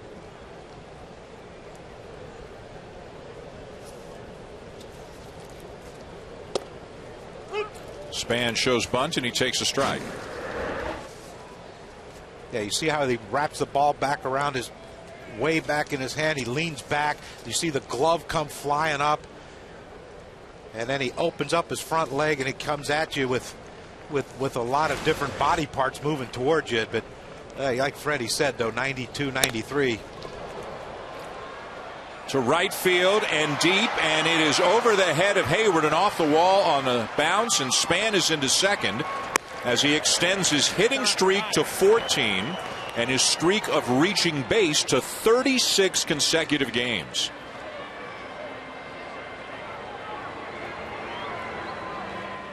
Well, there's nothing difficult at all about the swing of Denard Span. It's just very simple. Gets the foot down really early. You see Alex Wood right there. Like he's trying to throw was that a changeup to him? Just pretty much center cut. And see Denard Span, very short stride, if no stride at all, with 2 strikes. But still some pop in the bat. That's just a poorly located pitch by Alex Wood. Like Matt Williams told us, the simple approach of Denard Span, still with enough power to hit it over the head of Jason Hayward. And during this 14-game hitting streak, it's not like he's getting a hit a game. He's hitting .421 during the streak, 24 for 57. This is where you got to keep him close, too.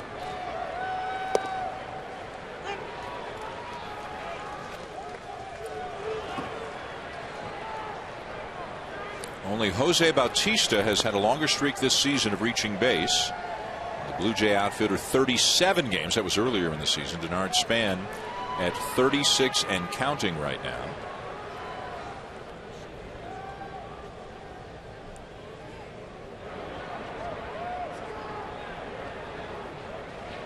Bautista, by the way, had the game-winning hit in Toronto today in the weekend's second 19-inning game around baseball. The Blue Jays tied it in the bottom of the 9th against the Tigers at 5 and beat Detroit 6-5 with a run in the bottom of the 19th inning, the longest game in Blue Jays franchise history. Rick Porcello wound up pitching for the Tigers in the last couple of innings. Chad Jenkins came in, I think, through 5 shutout innings in relief for Toronto.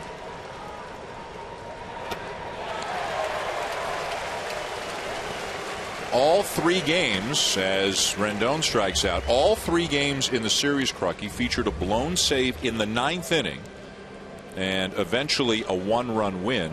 And this is on the heels of the Red Sox and Angels going 19 winnings last night, with the Angels winning on a home run by Albert Pujols. The first time in Major League history there have been 2 games of this length on back-to-back days. How's that do for the pitching staff? Everybody's hoping for an off day tomorrow. Yeah, they're going to put Jason Worth on. Well, Adam LaRoche hasn't had too good of at-bats here. against Alex Wood, 2 strikeouts. The Tigers today, Crucky, had 22 hits in that game. 20 in 19 innings, and ended up losing 6-5. They lose 2 out of 3. And hey, guess what?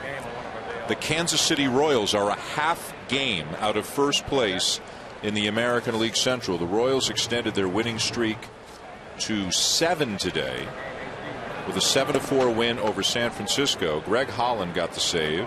Alex Gordon, Salvador Perez homer. The Royals have won 7 in a row. They're a half game behind the Tigers. This is typical Tigers.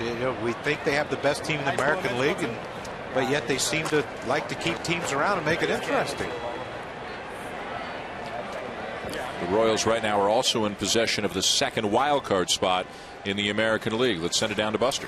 And guys, one thing to remember about the Detroit Tigers, because of so many rainouts in the first half, they're in a stretch in which they have to play 54 games in 55 days. Only one other team has had that situation this year, the Philadelphia Phillies, earlier this season. So I'm sure that today's game only added on to that workload they have here in the second half.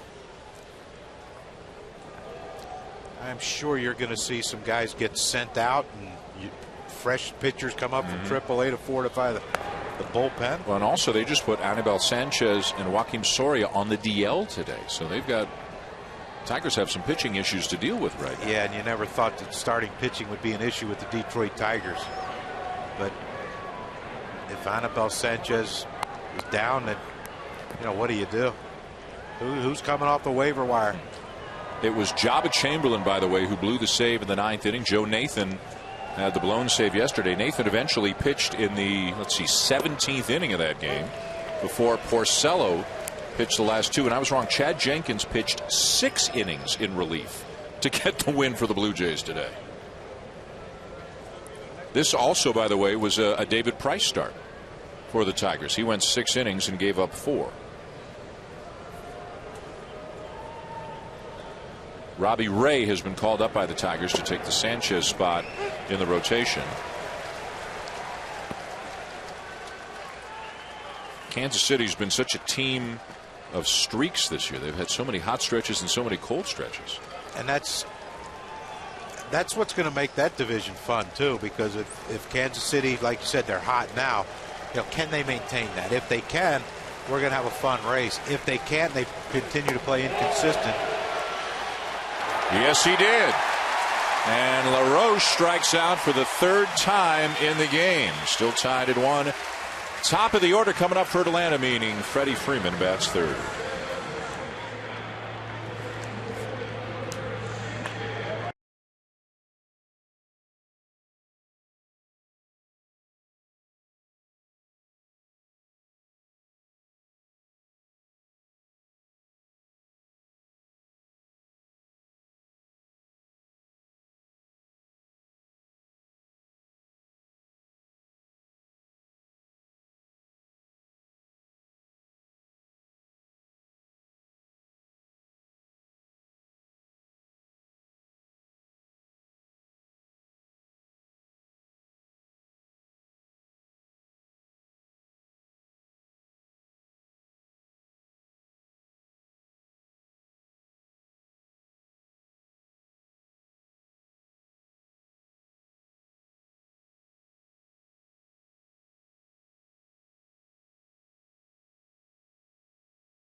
ATL, presented by Taco Bell. With John Kruk, Buster Olney, Dan Schulman with you here at Turner Field. To the bottom of the fifth and a 1-1 tie. Ian Desmond has homered for the Nationals. Justin Upton has homered for the Braves. Emilio Bonifacio shows bunt and takes a strike. Disappointed in you. What did I do? That Taco Bell is the one I always read. Oh. You were The off shortest- headset conferring with the research department. I didn't want to surprise you. We'll get one more. I don't know if I was conferring. We're just having a discussion. Yeah. I'm sorry. I know you like reading the billboards. I'll give you the next one. Okay. Well, make sure it's not that long. The long one, I know. Yeah. With all the .com. Yeah, I want to read the billboards slash. as long as it's one line. Good bunt. Look at this through the legs. Is the way Gonzalez felt that was the only option to try and make that play, but he snapped it right over the quarterback's head, and that'll be a base hit for Bonifacio. You love what Bonifacio did right there. Laid down a great bunt. Gio got to that ball pretty quick. That shows you the speed of Bonifacio. I mean, these are the creative pitchers. And he's right. He probably didn't have a chance to catch, turn to 360 and try to throw out Bonifacio. He was flying down the line. Got the worst of the collision with Adam LaRoche. It seems to happen. Yeah. Look at that. Not quite Magic Johnson, but didn't Mark Burley make one of those from foul territory with the glove? Yeah, that's right. On opening day, wasn't it, a few years ago? Yeah. And I think it stayed the web gem of for the entire year. Yeah. I think that one would have been a top of the lister right there. Fortunately, he threw a high pitch.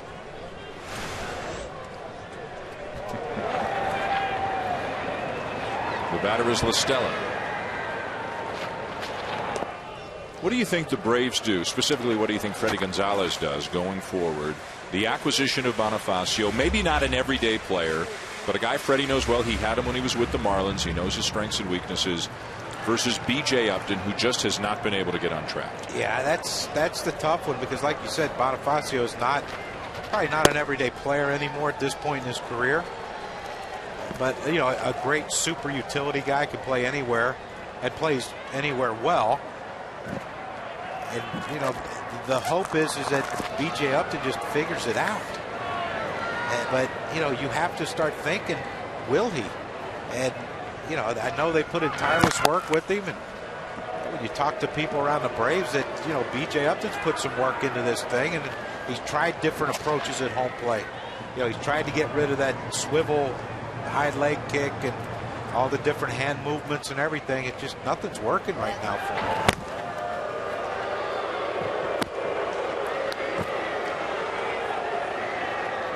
Bonifacio, if he's getting on base, he brings a different element to the lineup. He makes more contact. He has stolen base ability. Obviously, he's a switch hitter. He just gives the lineup a bit of a different feel than it normally has.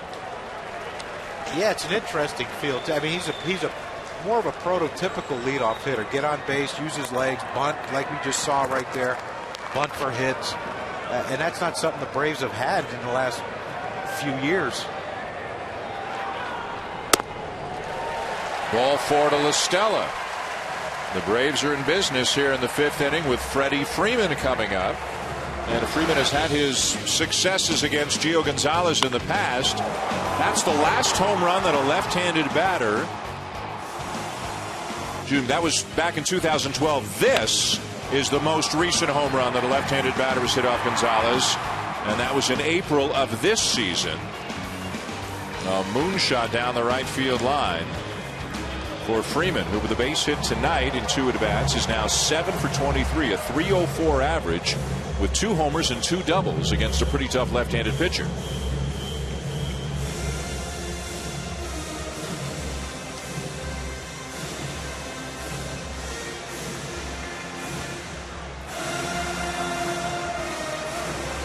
And there's the frustrating part about Gio Gonzalez, as well as he's been pitching. Yeah, LaStella was going to give him an out the first pitch of the at-bat, with sacrificing Bonifacio to second base. And then he ends up walking him, and now it's the middle of the lineup in trouble. You got a guy who obviously sees the ball pretty well off of you, and the guy behind him who just hit a home run off of you. So this is going to be a 96 pitches. This very well could be it for Gio Gonzalez if he gets out of this inning.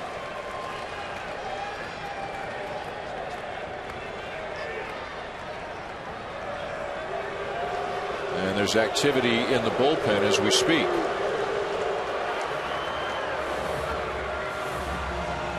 Right-hander Craig Stammen is up.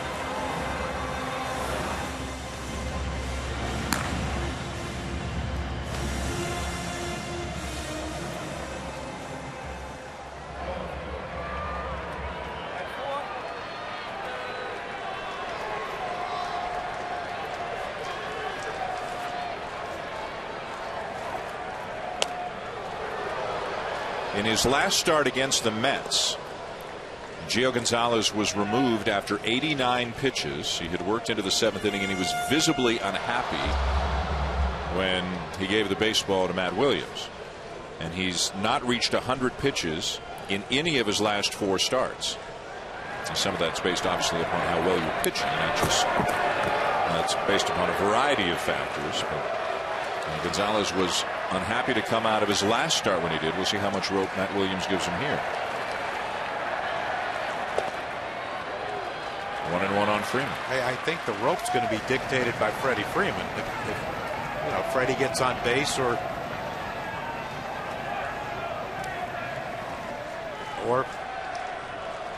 if you're the Nationals, he hits a home run, and you might have to go get him.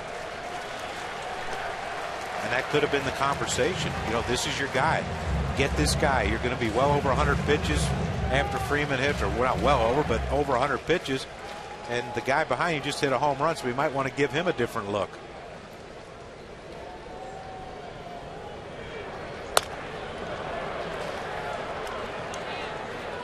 It's amazing to see a guy at 100 pitches through 4+ innings when he's had 2 3-up, 3-down innings in this game. He had struck out the side in the 2nd through 13 pitches, 3 up and 3 down in the 3rd through 13 pitches, but the 1st and the 4th he combined to throw over 60 pitches in those 2 innings.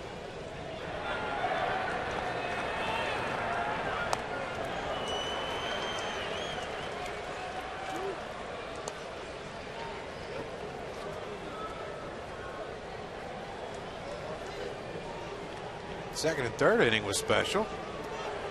1st and 4th were bumps in the road. After 3 innings, it was 1 hit, no runs, 7 strikeouts, and he might not get an out here in the 5th tonight. He might get 2 on this swing, and he does. 4-6-3 double play, 2 down, and Bonifacio to 3rd.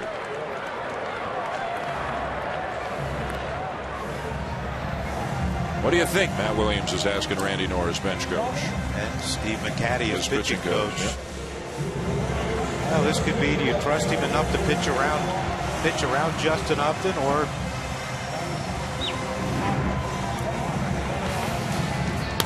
this is what happened the last time Justin Upton was up. Got a changeup down and he yanked it out to left.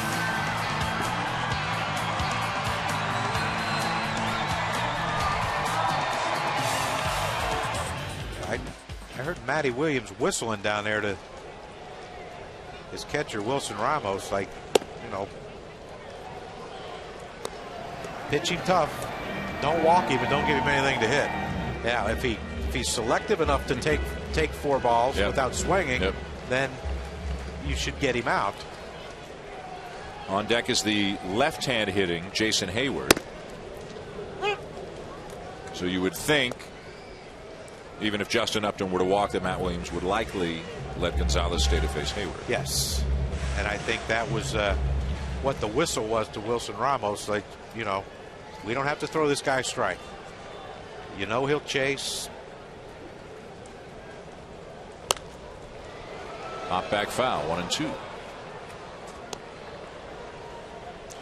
And you see most guys, when they're trying to pitch around someone, they'll pitch around with off-speed stuff, try to bounce a curveball, make them chase. Gio Gonzalez pitches around people with his fastball because he's elevating it, and I think right now you take 1 chance, 2 chances, maybe even 3 chances of throwing the fastball up and see if Justin Upton will chase it. There's one. I'd go back up there again, maybe a little lower. Try to get that feeling. Is it a strike? Is it a ball? Is it a strike? Hopefully swing late at it if you're Gio Gonzalez, but I think you got to go back up there again. He does, but too high, and it's a full count. Well, those pitches are too high, Dan. They're not pitches where, you know, when it leaves his hand, you know that's a ball.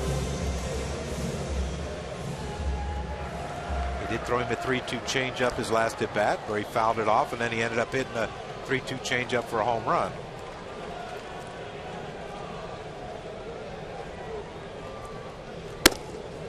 And he just missed down and in for ball 4. Hey, that was close. That's a great take by Justin Upton.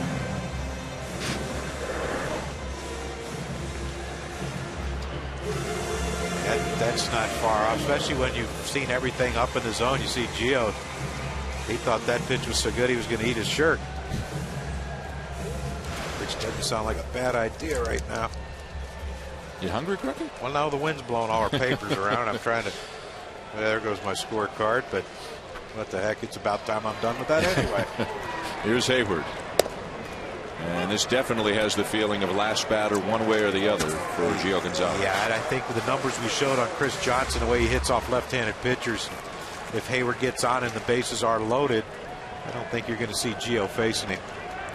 4 walks surrendered by Gonzalez tonight.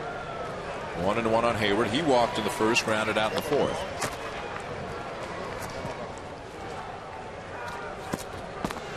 Neither team has had any success with runners in scoring position. This has been a big problem for Atlanta ever since they started that West Coast swing in the big 8-game losing streak. Roller to the right side. Who's going to be at first? Nobody. LaRoche broke to his right to get the ball, didn't get back. Gonzalez didn't get over from the mound, and a run scores. Who's got to be there, Crookie? Well, the pitcher has to be there. Anytime you see a first baseman go after the ball, anytime a ball's hit to that side, you break. And Matty Williams has seen enough of this, and after 110, Gio's coming out of this one. So Atlanta takes the lead on a ball that doesn't leave the infield. Yeah, watch Gio. You see he hesitated. I don't know what he was thinking. I mean, you see LaRoche ranging to his right. You got to be there. Yeah. Well, that's my fault, he says.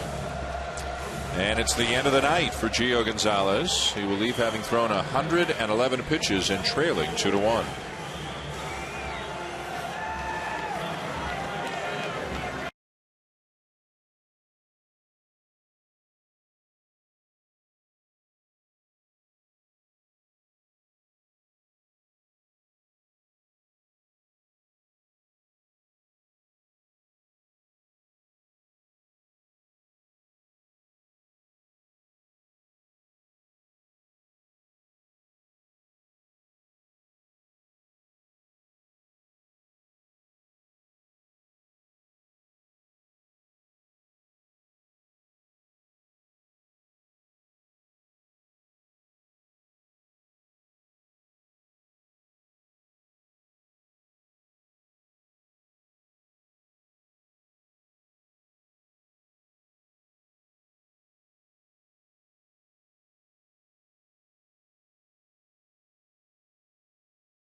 Infield hit by Jason Hayward after Gio Gonzalez failed to get over and cover first in time has given the Atlanta Braves a 2-1 lead. Well, you watch right here and you see Espinosa goes after the ball, but so does LaRoche, and Gio took a peek at it and then he just hesitated. Once he hesitated, there was no chance of getting Hayward, who runs well, and you see him telling Adam LaRoche, my bad, my bad. And, well, he's right. He is absolutely right. So Matt Williams goes to the bullpen for right-hander Craig Stammen, who will make his 35th appearance of the season. Inheriting a first and second 2-out situation here in the 5th inning. You see the numbers. That's 58 innings, only 12 walks and 45 strikeouts. So you know he's going to be around the plate. If you're Chris Johnson, you know these numbers. You know what he features. You've seen him enough. Coming out of the bullpen for the Nationals, try to get it early. Johnson 1 for 2.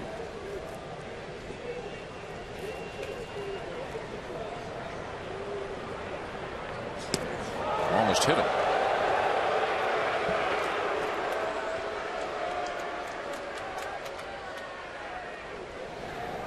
Gonzalez cannot get through the 5th. An elevated pitch count.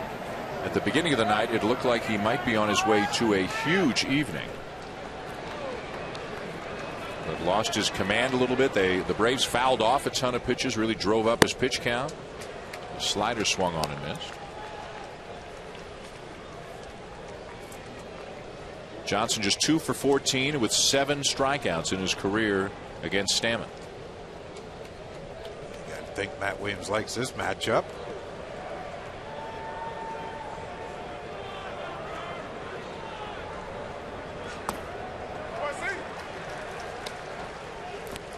Matt Williams was talking about the composition of his bullpen before the game.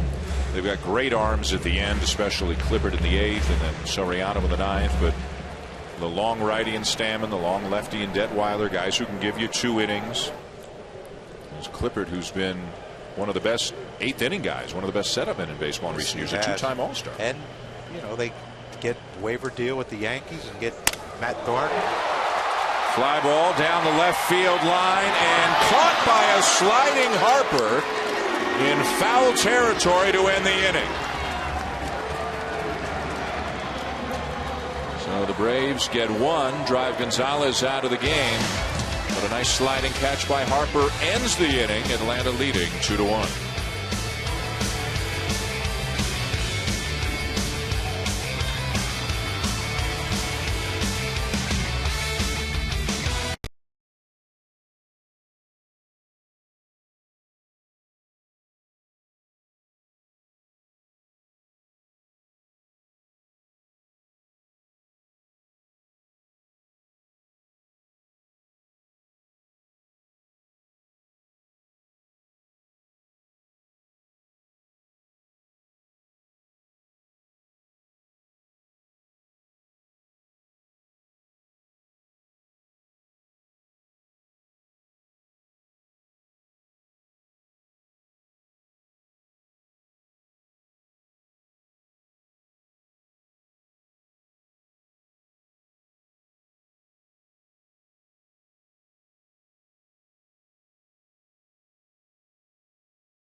The Braves now have a 2-1 lead on the Nationals. A very important game for Atlanta, given the fact they've lost 9 out of 10 and don't want to lose any more ground to their rivals in the NL East.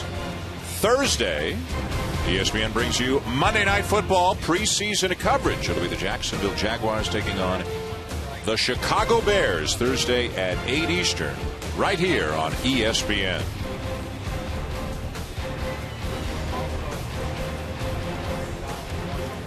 You looking forward to that? football season start? Yes, you're a bigger football fan than I am, but I'm a Packers fan. I'm a big Alouettes fan. Who is your favorite? Oh, man. The abuse. Chad Johnson's my favorite Alouette player. Is he? You didn't know he played for him? I don't follow the. I'm a casual CFL fan. Who's your favorite NFL team? You a Steelers guy? Growing up in West Virginia? No, it was always Steelers, Redskins, and Pirates, Orioles. So I always liked another team just so I can argue with people. It's not like and you. Have them dislike me. Yeah, Well, it's easy to do. It's not like you. So who is it? I don't really have a favorite team. No, I don't. I don't have a favorite team. I like Peyton Manning, so I root for Denver now. Root for Indianapolis. I love Oliver Luck. His dad, of course, a great mountaineer. So you're a front runner. Andrew Luck. I'm sorry. Oliver Luck was his dad who played at West Virginia. Andrew Luck is going to be if not already, a superstar. So you're a front runner, basically. Yeah. Of course. I haven't lost a Super Bowl in years. My team's won every year. I can't even tell you who won last year, to be honest with you. That was in January. 3-1 the count on Ian Desmond, 2 for 2, including a home run his last time up. Russell Wilson. I'm a fan of Russell Wilson because he's a big baseball fan, loves baseball. And he's great. And he won the Super and he's Bowl. Great. Yeah. Well, and he's short. He's not that typical 6'4", 6'5". You like the 5'11" guys? I like Drew Brees. I love Drew Brees. Watching Drew Brees. That offense, man, they can score. Well, you've covered about 12 teams so far. Yeah. And I haven't mentioned the Eagles. Yeah, what about that? I like Nick Foles. Fouled off and got a piece of Gerald Laird.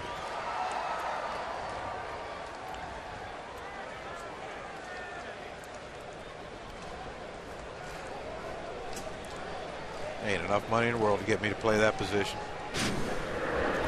I mean, it's that.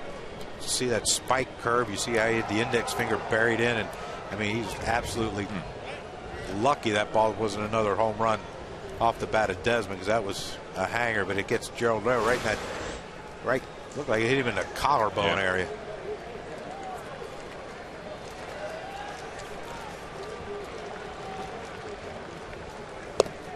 Got him. That is 10 strikeouts for Alex Wood. That'll bring up Bryce Harper. And it certainly hasn't been a dull 3 years for Bryce Harper in the big leagues. The National League Rookie of the Year back in 2012 at the age of 19. Last year, another 20 home run season, but he did have some injuries. Crashed into the wall a few times, had knee trouble, had shoulder trouble, and then this year suffered a thumb injury. Missed 57 games. A year, especially 2 years ago, the conversation was Trout and Harper, Harper and Trout.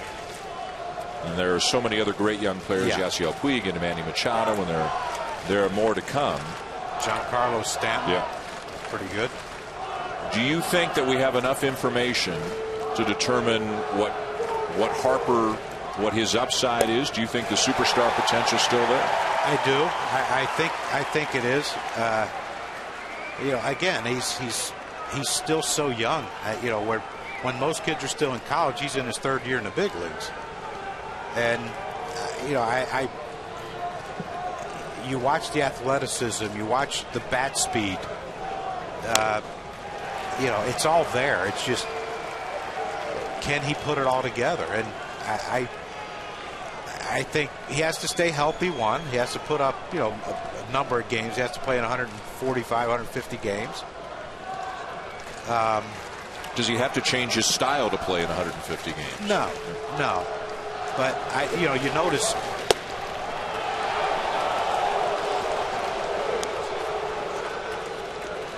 I mean, this is, I think, an adjustment that he's made. He's just, until he gets 2 strikes, his hands are way over his head. He starts high. To me, he has a quick bat but a long swing when his hands are that high. But watch with 2 strikes. His bat doesn't come up. His hands don't come up. He keeps them at his shoulder. That doesn't move him. And the hard hit ground ball he hit that Listella made the error on, that was the approach he had. You see the hands here. They're coming up, and see how he raises up. I had a lot of conversation with Jim Thome last night about hitting, and he said that's one of the things he has noticed about Bryce Harper is he starts low and raises up. And when you raise up, you lose sight of the ball because your head moves. The crowd loves it as Harper strikes out. That is 11 for Alex Wood through 5 2/3. That will match a personal best. I mean, there's that spike curveball again. He stays. But you see look at Bryce Harper though, back on his heels, the head moving. I mean, he's keeping his hands in a good spot, but you see how the head starts moving and the pitch is breaking away. But you look at his feet, and he was back on his heels because the pitch before he threw a fastball in on him. So he has to respect the in, and you can't hit them both. Wood also struck out 11 in April of this year against the Marlins. Can he set a new career high if he can get Ramos for the 3rd time tonight?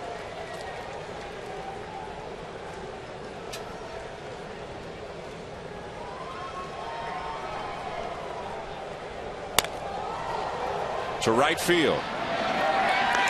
And the inning is over. 6 terrific innings for Alex Wood and a 2-1 lead for the Atlanta Braves.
The Braves lead the Nationals 2-1 here on Sunday Night Baseball. And Craig Stammen back after retiring Chris Johnson for the last out of the 6th inning. That means he'll face Gerald Laird, Ramiro Pena, and Alex Wood here in the 6th.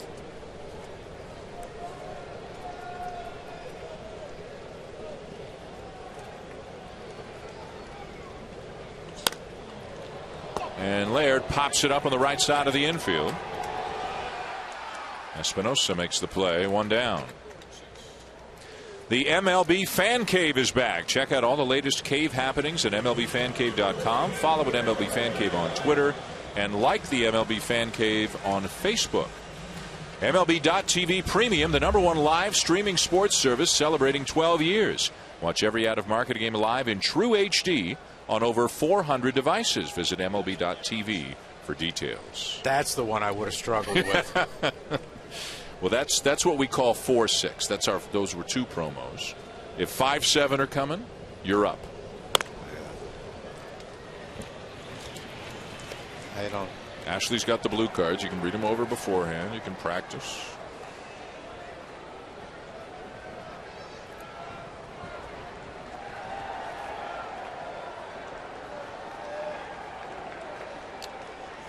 Ramiro Pena turns around to bat from the left side.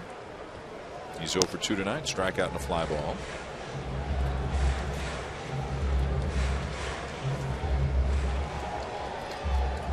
Do you look over those things before you read them? It's or the same every week. It's been the same. Oh, it is? Thanks for paying attention. Wow. It's been the same for 19 weeks. You know, if you come to the meetings. I mean, I know you're physically there. You sit beside me all the time, but yeah. I checked out years ago. Well, we should say you have an excuse today because it was Phillies, the annual Phillies reunion weekend, and you obviously go back. So you flew in very early this morning from Philadelphia. Good time in Philly? Yeah. Yep. Great time seeing everyone. You know, just it was special. Charlie Manuel got inducted into Phillies Wall of Fame, and Roy Halladay came and you know, presented him his plaque, and Jim Thome unveiled the plaque on the wall, on the Wall of Fame. But it was neat that them two came back, especially Jim Thome.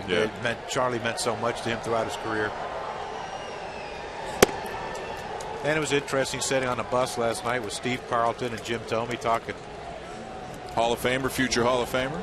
Talking a lot about a lot of things other than baseball. It was a lefty, man. He's one of the more unique personalities in baseball. Ever. That. And have you ever met a nicer human being than Jim Thome? No. Well, Dale Murphy. Yeah. But I would put Jim right there with him. Yeah. 7th all time in home runs. Yeah, we were talking about that, and of course he's typical. I don't know. I don't know what's going to happen. Yep. Country strong. Oh. Well, that was one thing Carlton was doing. He was just grabbing his arms and his forearms and look how powerful you are. And of course, then, you know, when they first met and they shook hands, Thome whispered to me, he goes, that's the strongest man I've ever shook hands with. And he's still lefty's still powerful.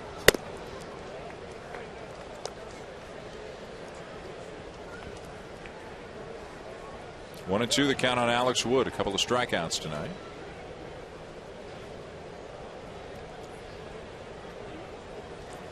You say that about a lot of guys tonight. There have been 20 strikeouts in the game. It's not bad. So bottom of the 6th. 35 outs, 20 of them have been strikeouts.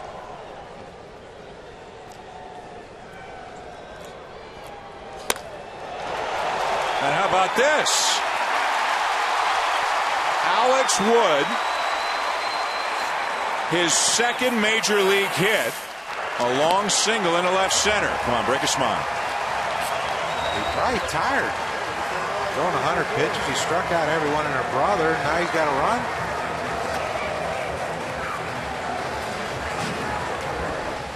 Stammen tries to throw that fastball running in on his hands.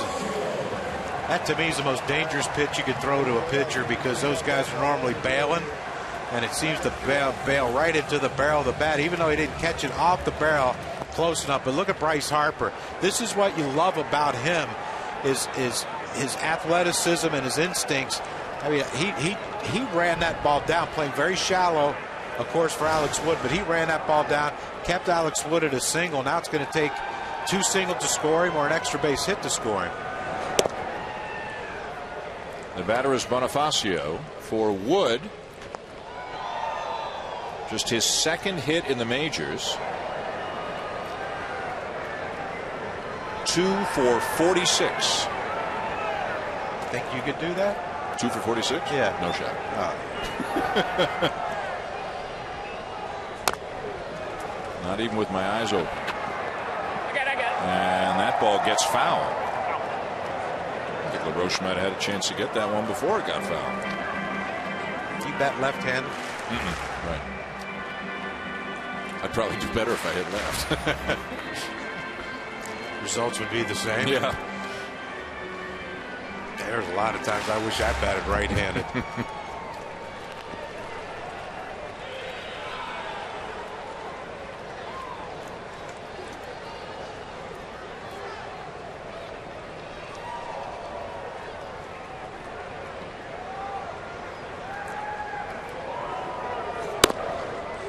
Outside, 2-1 on Bonifacio.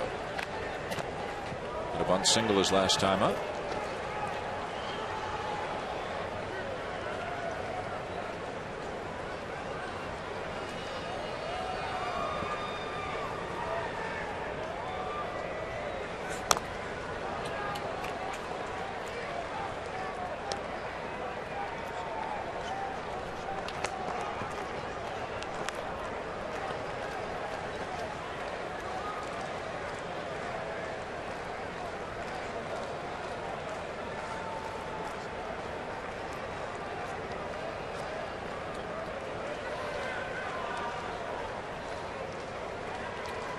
Braves won the opener 7-6. Nationals came back, won last night 4-1 in 11 innings. Atlanta leading here 2-1.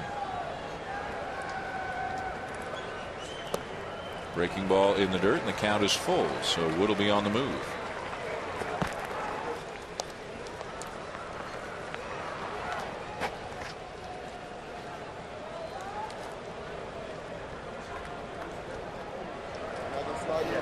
He's been at first base, making sure. 2 outs, 3 and 2, I go, right? Terry Pendleton went over, tried to remind him, like, you know, I know you probably don't want to because you've thrown a lot of pitches, but you're running here. Don't get picked off.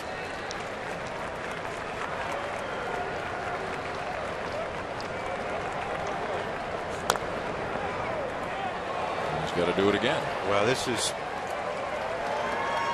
if you're Freddie Gonzalez, pitching coach Roger McDowell, you don't want. But it wasn't like he got a great jump. He was, you know, most guys are, as soon as the pitcher lifts his left leg, they're at full speed trying to score on a long single. But Alex Wood's very content just getting to second. Well, if Bonifacio hits one in the gap, Wood better get going, or Bonifacio might catch him between second and third. Yeah.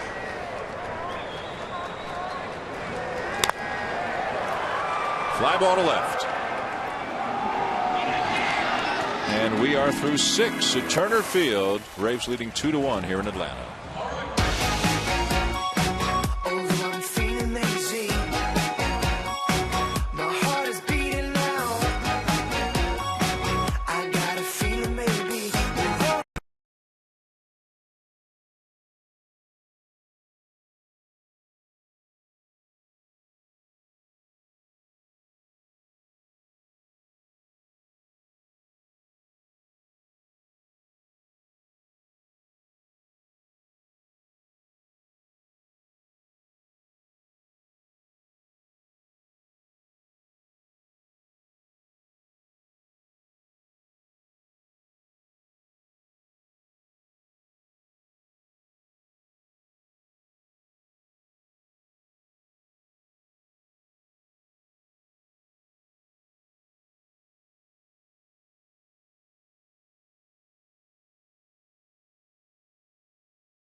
ESPN Sunday Night Baseball presented by Taco Bell is brought to you by Let's Be Cops. Wednesday only in theaters. And Dick's Sporting Goods. Every season starts at Dick's. 7th inning in Atlanta. Braves 2, Nationals 1. Been a very good night for the left-hander Alex Wood, who has 11 strikeouts, Crucky, through 6 innings. Yeah, and he's done it with the assortment of his pitches, basically a 3-pitch pitcher.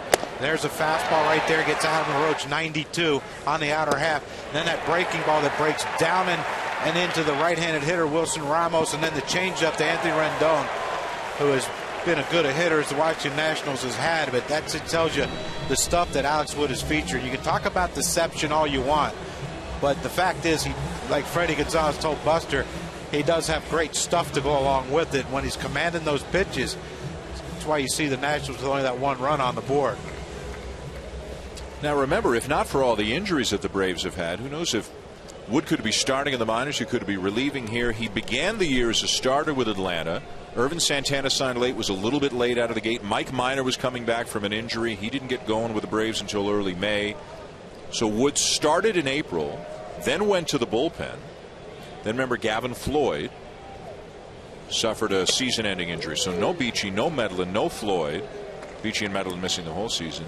So the Braves sent Wood down to the minors to stretch him out because they would need him eventually again in the rotation, and he's come back up. This has always been an organization that has had a lot of young, homegrown pitching talent and depth. Little roller. And fired down to first by Laird to get Espinosa one down. Let's go down to Buster. And guys, the real key for Alex Wood was the refinement of his curveball. He said that last season he didn't really feel like he could throw a consistent one. So during the offseason, he changed the grip a little bit. Crucky, you mentioned how he spikes it. He actually went more with a fingertip than with the knuckle. And he tried that out in spring training. And he used it against David Ortiz, and he said when Ortiz took a called third strike, that's when he knew it was going to be a good one for him. He's actually increased the use of this pitch from 14 to 22% of all his pitches. And it's been an effective pitch for him. There is activity in the Atlanta pen right now. Here's a pinch hitter for the Nationals, Kevin Franzen, who had a 2-run double in the 11th inning last night to extend a 2-1 lead to a 4-1 lead, which was the score at the end of the night. Franzen batting for Stammen. In the Atlanta pen, the left-hander is James Russell, the former Cub, and the right-hander is Juan Jaime. Franzen slams down his bat in disgust as he pops up.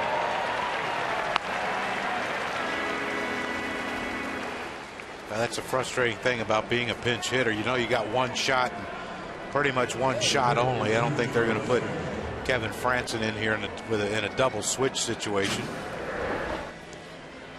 But he thought he got a pitch to hit, and sometimes the eyes get a little too big, and you think you do some damage, and you get underneath it. And the frustrating part is you have to run to first. So a couple of quick outs in the 7th here for Wood, who's now set down 6 in a row. And back to the top of the order for Denard Span, who extended his hitting streak and his on-base streak with a double his last time up. He's now safely hit in each of his last 14 games, and he's reached base in each of his last 36 games. The thing I like about what Alex Wood has done is anytime there's been situations where he needed a big out, he got it. Like the 2nd inning, after he gives off the base hit to Desmond, and then Taylor made 4-6-3 double play. Tommy La Stella boots the ball, and then he strikes out the next 3 hitters to get out of the inning. When he's needed to make pitches, he's made them. His 108th pitch of the night. His high is 114. That came 2 starts ago against the Dodgers.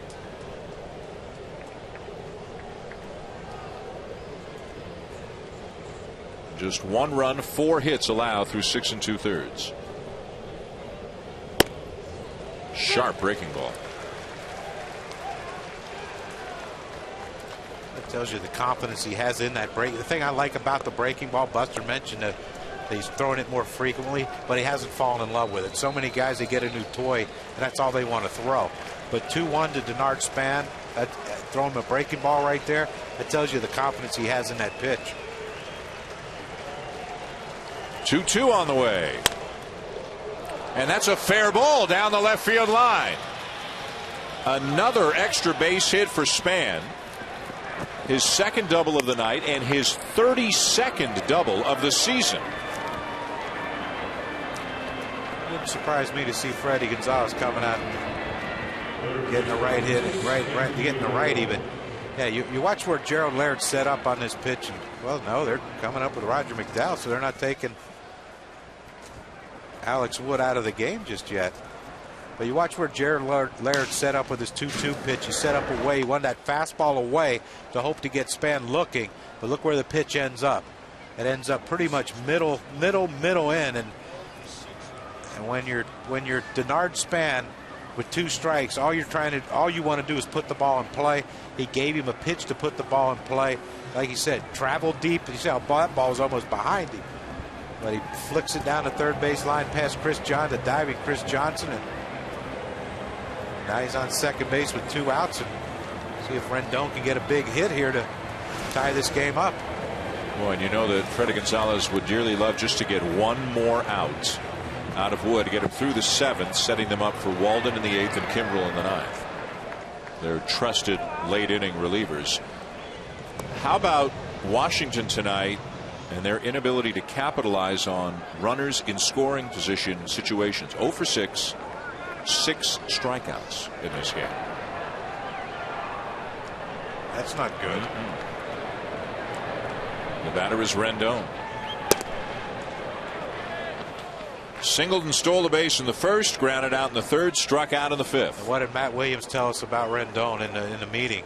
He said the first inning, blowout game, or key situation late in the game, his heartbeat never changes. Well, let's see how that heartbeat's going right now. Wow, and home plate umpire Phil Cuzzy says Rendon went around 1-1. No appeal. He made the call himself at the plate, and Rendon's got an "are you kidding me" look on his face. Well, just by us sitting up here and watching, it didn't look like there was any attempt at all to swing. Oh my. And that's the frustrating part when you talk to umpires, especially retired umpires now, that they'll be more open with you. How can you watch the pitch and the swing of the bat? I don't think it's possible. And it doesn't hurt to ask for help. The first base umpire's got the best look.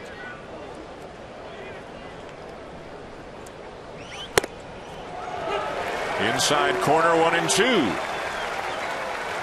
So here's Rendon thinking it should be 3-0, and instead it's 1-2.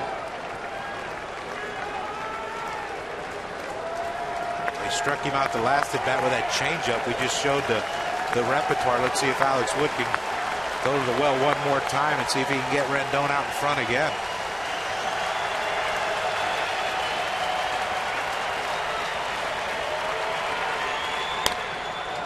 Breaking ball hit in the air to right field. It is playable for Hayward, and the inning is over. What a night for Alex Wood. 7 impressive innings for the Braves, who still lead 2-1.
a very unusual delivery. Very unusual. 6 outs, 6 strikeouts for Gio Gonzalez.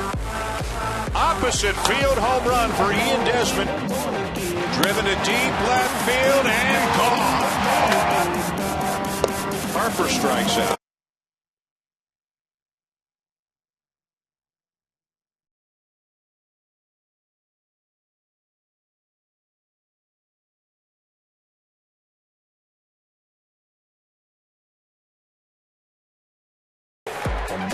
Six outs, 6 strikeouts for Gio Gonzalez.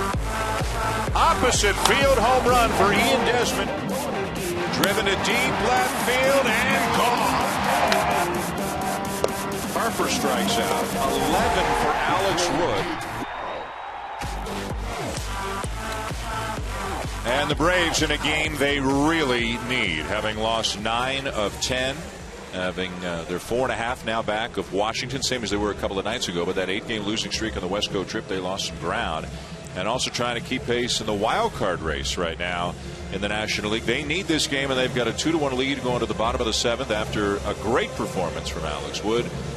A milestone night for Justin Upton. The home run, his 1,000th hit, his 500th RBI. Ian Desmond accounting for the only run of the night for the Nationals. Celebrate Sunday all season long with special ticket offers. Head to the ballpark with your friends and family. Go to MLB.com/Sunday. Follow every Major League Baseball game with MLB.com at bat for your mobile device. Get scores, stats, highlights, live audio, and more. Text at bat to 31826 or visit MLB.com for details. That one could have been a tough one. That's 5-7. Is that what that is? That's 5-7. But you don't read those every week. Yes, I do. That one you do every week? I swear I do. The one with the movie, though, you did. No. Yeah. The Let's Be Cops? No, that's new. Yeah. Okay. Jerry Blevins, a left-hander who's been very tough on lefties. Will face at least a couple of them. Tommy La Stella and Freddie Freeman, the first 2 batters for Atlanta. I should listen to you more. Yeah, well, occasionally it would be nice, yeah. Lefties are 10 for 74, a 135 average against Blevins. What was the toughest thing for you against a lefty? Was it arm angle or deception or velocity, hitting them? Can you narrow that down a little bit? it just making yourself stay in. That was the hardest thing. But yeah, anything off speed. The slower you threw it, the worse it was for me. The big sweeping hook was a difficulty, but that was righties and lefties. And the breaking ball gets him for strike 3. There's another lefty in the bullpen for Washington. With more, here's Buster. That's right. That's Matt Thornton, who they picked up on waivers from the Yankees last week. The Yankees deciding that they have left-handers in their farm system, and they wanted to save the money on Thornton's contract for next year. But a year ago, Mike Rizzo, the general manager of the Nationals, told me, he said, you know what, I didn't have enough left-handers in our bullpen. I'm going to go and get some lefties. You're seeing here one in Blevins, and you're going to see another in Matt Thornton down the stretch. And they've got Ross Detweiler, of course, as well, who's been a starter at times, also a long man out of the pen as a lefty. So they're pretty well set up, it looks like. 4 righties and 3 lefties in the pen. And again, when they have a lead going to the 8th inning with Clippard and Soriano, they're in pretty good shape.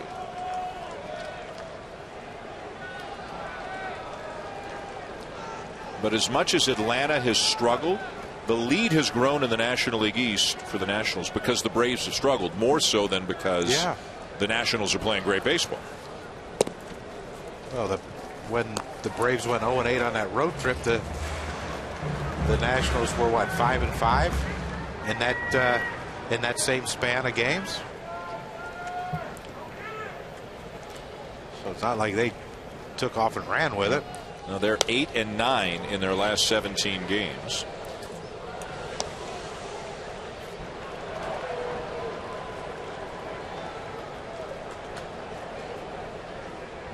And since the All-Star break, 12-10. And again, really, it's Atlanta playing poorly that has changed the race more than Washington playing well. Road trip will continue for the Nationals. They've got an off day tomorrow. They'll take on the Mets. And another breaking ball for strike 3 called is Freeman.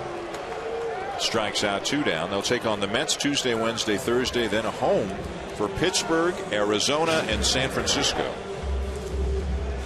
Well, you want to see what makes Jerry Blevins so tough. Look where that breaking ball starts. It starts about 2 feet behind Freddie Freeman and then breaks over the inside part of the plate. And that, to me, was the toughest one. The one that starts far behind you and breaks on the inside. Because you normally expect the breaking ball to start at you and break away. When it starts behind you and breaks on the inside, you give up on it. And that's basically what Freddie Freeman did right there.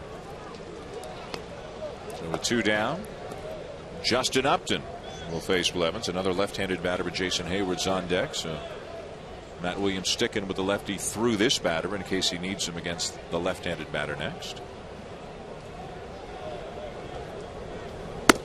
There are 2 more series still to come between the Nationals and the Braves. Both of those are in September, when most teams spend most of the time playing within their own division. Washington is home to Atlanta September 8th, 9th, and 10th. And then they're here in Atlanta a week later on the 15th, 16th, and 17th.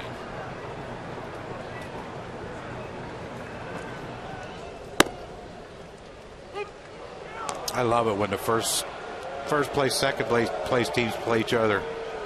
You know, more than one series in September. It's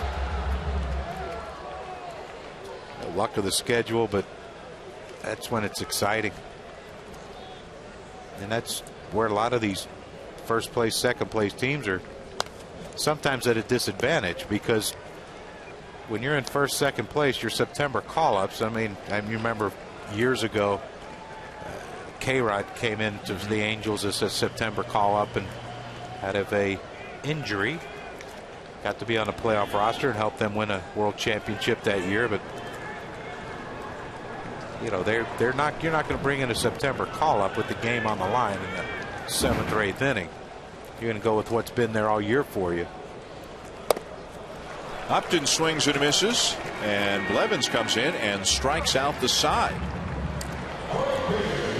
Alex Wood coming back out.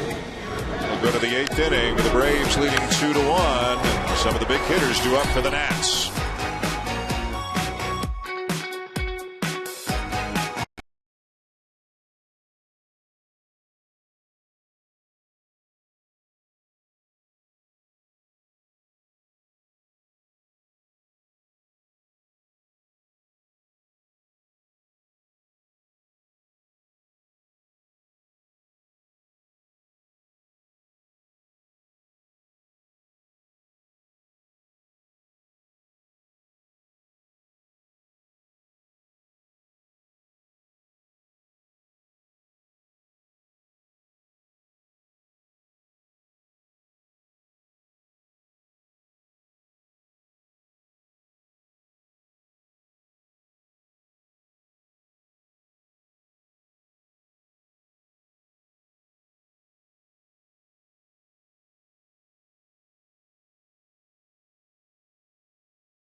Presented by Taco Bell Breakfast. Wake up, live Moss. And in part by Blue Moon Brewing Company, artfully crafted. Jason Worth will lead off the 8th for Washington. Alex Wood is back on the mound. While we have a moment, some kudos to our crew here. After the game last night, it went until 2:30 in the morning. that's when the crew for tonight, that was the first opportunity they had to come in and set up. And there's Al Issue falling asleep. But come on, Ish. 2 more innings to go. And they were here from 2:30 in the morning, I think, till 5 or 6 in the morning, cabling, setting up cameras, and getting things ready to go for tonight. So making you sound good and look good. And you. Well, I didn't get any sleep either. Yeah, that's true. You're the one who's here, hanging with Hall of Famers and Yeah. So we thank them. I mean, we work with a great crew, as you well know. Great people and great at what they do, and people should know that they were up most of the night getting ready for this game today. So I think everybody, see Duke looked like a completely different guy yesterday. Didn't have a ponytail, nothing. Clean shaven. I think the crew and even the Braves and the Nationals were kind of excited this was a night game because they were up until the wee hours last night. They got a chance to sleep in. Yeah, I know when I got to the hotel this morning, not a good sign here. That thought it might be pushing it to try to get another inning out of Alex Wood, but this might be why he came out for this inning. They hope he can get Worth because he's had some dominance over Adam LaRoche in this one tonight. You see Roger McDowell on the phone, but. So 120 pitches, the most Wood's ever thrown. Up in the pen now, Carpenter, the right-hander, and Russell, the left-hander. Normally this would be Walden, and then Kimbrel in the 9th. Walden's pitched 2 days in a row. Kimbrel's pitched 2 days in a row. So obviously Freddie Gonzalez doesn't want to use one of them, maybe both of them. We don't know yet. But if this is a normal night, Walden's in the game right now. Walden starts this inning. Yes. And there he was. Do you see him behind him? Still had his hoodie on.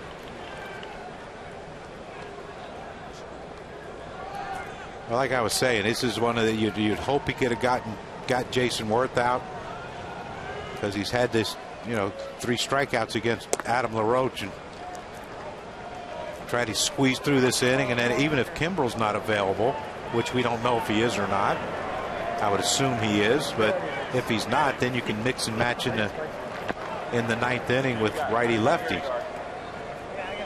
So Freddie Gonzalez asking a lot of his young left-hander because some of the relievers have been used a lot recently. And I think, to me, this is his last hitter. I don't think with a runner, unless LaRoche hits into a double play, I don't think Alex Wood faces Ian Desmond with the chance of being the go-ahead run.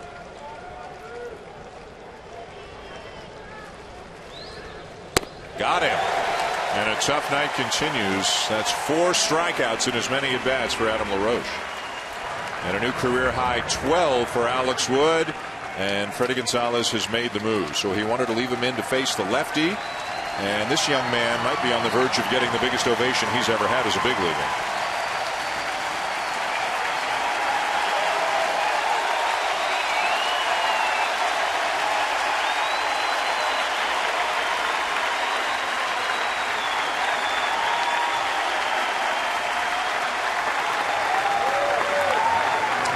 Job well done by 23-year-old Alex Wood. He leads with the Braves leading 2-1 in the 8th.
Tying run aboard for Washington with 1 out, and Ian Desmond, who is responsible for the only Washington run of the night, Crucky, with an opposite field home run.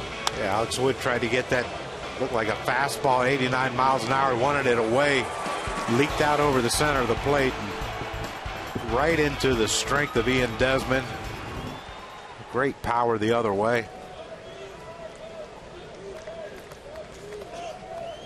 1 for 6 in his career against David Carpenter, who pitched in last night's game, and he took the loss in the 11th inning. Went an inning and a third, gave up 2 runs on 2 hits. He didn't give up the actual hits by Ramos and Franzen that scored the runs, but he loaded the bases and was charged with 2 of the runs.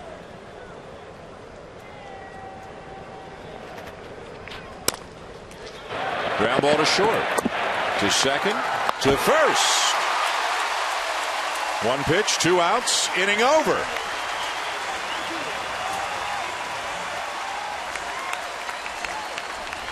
What a job by David Carpenter. Alex Wood is heading up the steps to meet him. Pena to La Stella to Freeman, 6-4-3, inning over. To the bottom of the 8th, Atlanta still with the lead.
Bottom of the 8th inning, Braves 2, Nationals 1.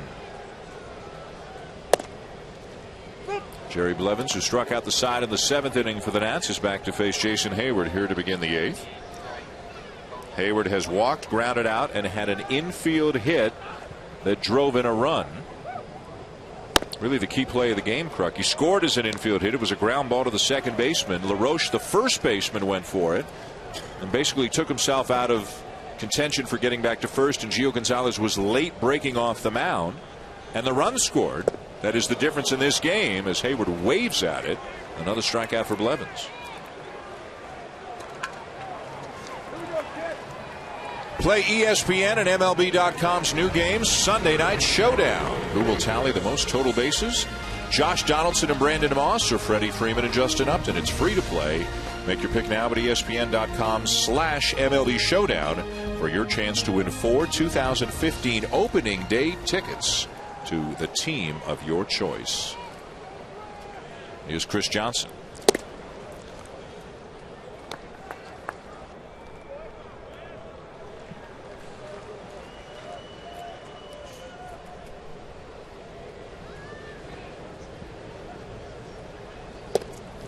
Up in the Atlanta pen is their closer, Craig Kimbrell. So Jordan Walden unavailable. Carpenter comes in, gets the double play, but Kimbrell is ready to pitch in his third consecutive game. He got the save on Friday, 1 inning, 2 strikeouts, and pitched an inning in the loss in extra innings last night, 1 inning, 1 strikeout. And that's what all great closers do before they come in. They warm up and then they go into the bathroom.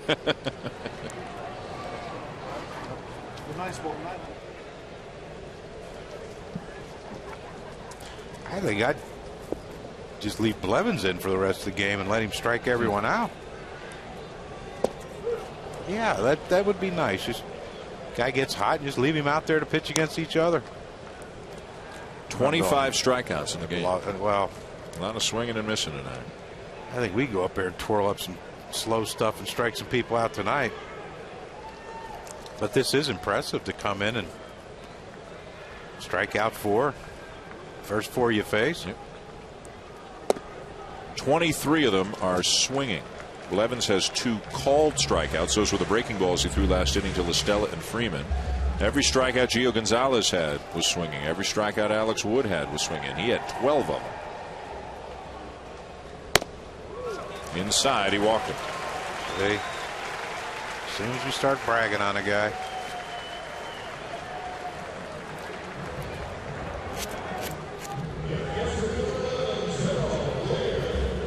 Now Gerald Laird. Looking ahead to the 9th for the Nationals.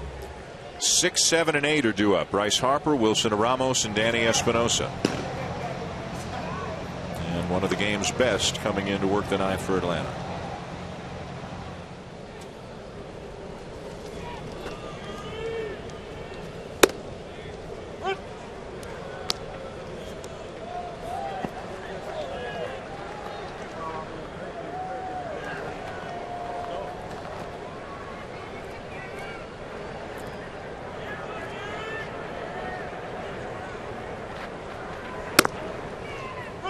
Two.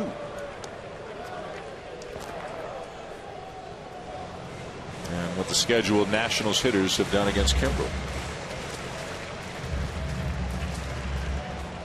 You see Espinosa 2 for 10 with a home run, but you wonder, talking to Matt Williams, if Espinosa will be allowed to hit left-handed or you bring in Asdrubal Cabrera off the bench.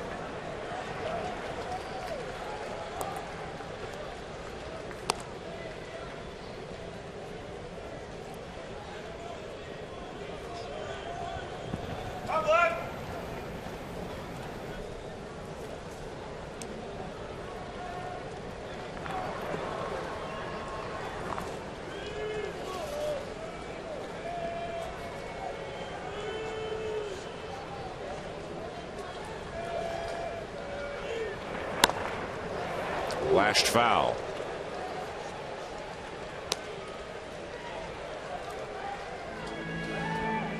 Dodgers and Braves tomorrow night here on ESPN.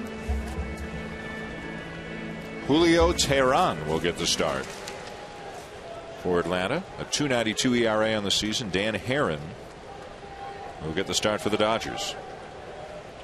Mike Minor, who's been out of the Atlanta rotation for a term because they had some off days and he's been struggling. He's back in there as of Tuesday as Laird strikes out. And forgive me, Kevin Correa now. Peter Pasquarelli telling me Kevin Correa is going to start the game for the Dodgers tomorrow night. The good news for the Braves is in the 4-game series against the Dodgers, they avoid Clayton Kershaw. He won today. 8 innings, 1 run. Scuffling. Might want to skip a start or something, give him a little break. Dodgers beat Milwaukee 5-1 to avoid the sweep. Kershaw's now 14-2 with a 1.78 ERA. There's a base hit into center field for Pena. Up to second goes Johnson.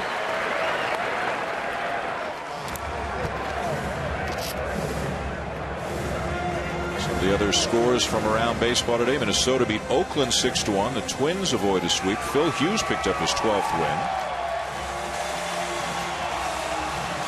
Here's Evan Gattis going to bat in the pitcher spot. Gaddis was having a very good year, then suffered a back injury, went on the DL, and since he's come back has not had the power stroke that we're used to seeing from Gaddis.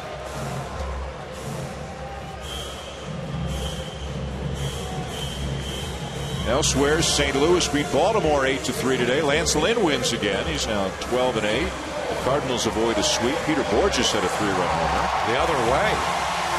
Opposite field. Didn't think he had that in him. Indians take 2 out of 3 from the Yankees. Win 4-1 today. Carlos Carrasco gets to win. The Yankees had a 19-inning scoreless streak that they broke, but they only scored 1 run today. The lead on SportsCenter, which comes your way after the conclusion of this ball game, is the second day in a row there's been a 19-inning game in the majors. Last night it was the Angels over the Red Sox, and today and into tonight it was the Blue Jays over the Tigers.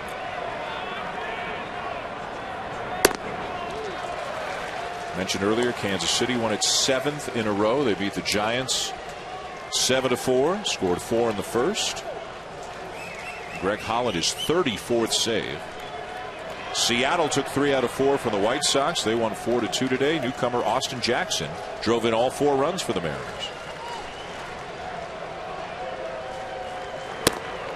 Johnny Cueto picked up his 14th win of the season.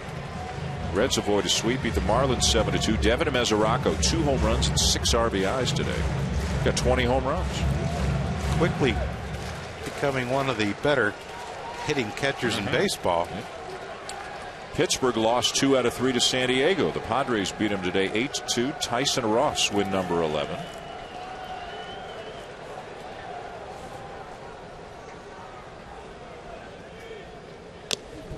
Fouled back 1-2. The count on Gaddis.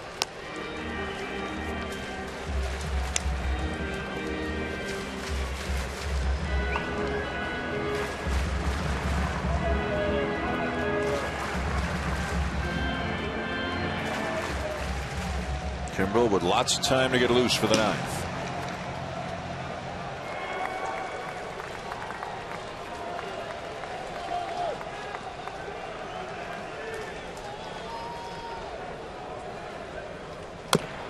Got a piece.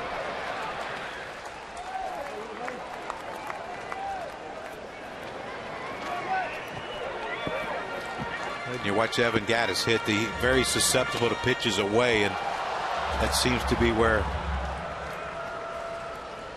Wilson, Ramos, and Blevins seem to want to work him, which very smart. Try to take that power away from him, the pull power away from him. Backdoor breaking ball right here might do the trick.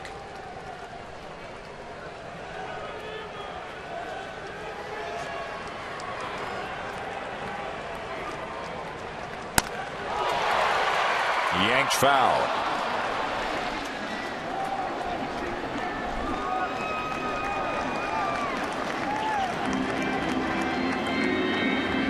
Blevins got away with one there. That wasn't a backdoor breaking ball. That was a hanger. And when you have a guy struggling, you get away with those pitches. You get a guy locked in, it does damage with that pitch. And this guy can do some damage, especially against lefties. 5 home runs and 48 at bats against lefties this year. 2 on Atlanta, 2 on, 2 out. Bottom of the 8th inning.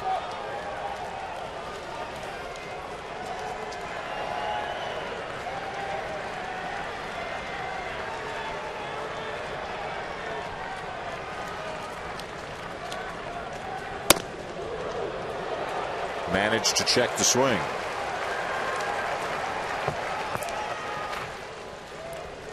That could have been one of those show me fastballs in. If I get a called strike or a swing and miss, we'll take it. But if not, 2-2, now we can go back to how we want to try to get Evan Gaddis out, and that's something away, whether the fastball or breaking ball away, and they're going to talk about it because, well, that's what they do.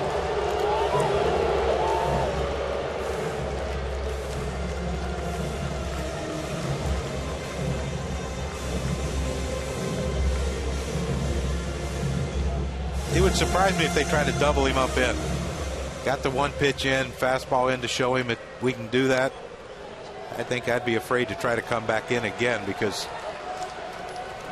1 run off Kimbrel's tough enough. 4 runs off of him to tie it. Is like how I did that math real quick. A look back by Blevins, and the 2-2, and the breaking ball's looped softly into right, a base hit. And Johnson's going to come in to score. Pena around to third, and it's 3-1 Atlanta. Good piece of hitting on a pretty good pitch. Well, really good pitch, and that's basically all you could have done with that pitch if you're Evan Gattis. Is, you know, they call it that. Well, they call it lucky. You know, oh, that's a lucky hit. That's not a lucky hit. That's a pretty good curveball by Jerry Blevins. Look where the location is now. He's in pull mode, but he hits it off the end of the bat. He stays on it long enough. Wow. Man, he took that one right out of the cup of his bat. Yeah. Kind of like highlight that thing out to right field, but very effective. That was the approach, and that's all he could do with it. I mean, that thing didn't even dent grass when it hit it.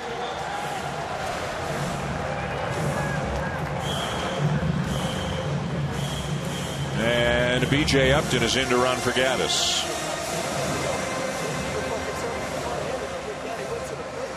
So a big insurance run for the Braves. 3-1, first and third, 2 out, and back to the top of the order for Bonifacio. Bat from the right side against the left-hander Blevins.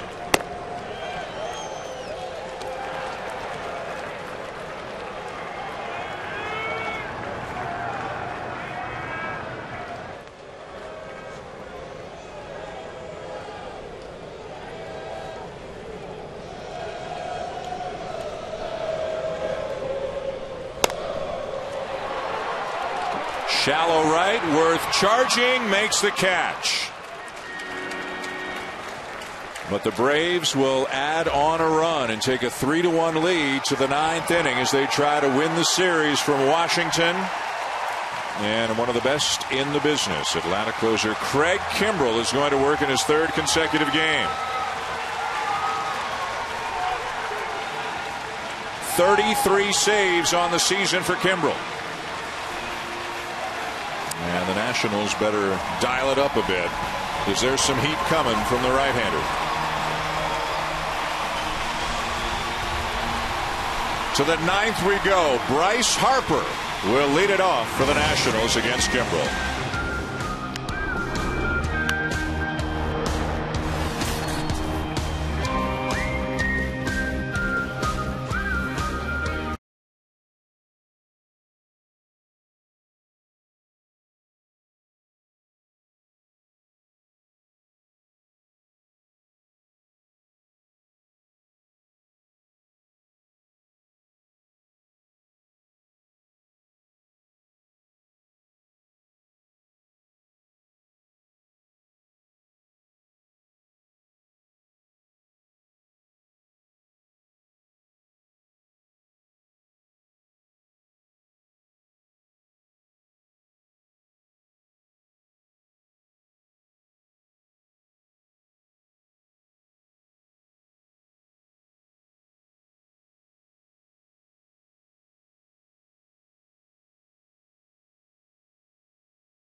Is into the game for the Atlanta Braves. We have the high 90s fastball to face Bryce Harper. Scheduled after Harper, Wilson Ramos and Danny Espinosa. Harper booed loudly again here in Atlanta. Harper 0 for 3, including a strikeout tonight. 1 for 6 with 4 strikeouts in his career against Kimbrell. Craig Kimbrell, in his major league career, Crucky, has struck out 43% of the batters he has faced. 78 strikeouts this year in 46 innings. As good as those numbers are, some of them actually aren't quite as good as last year, but he is still among the very, very best that there is in baseball. And you see it right there, first pitch, 97. He's got that nasty breaking ball.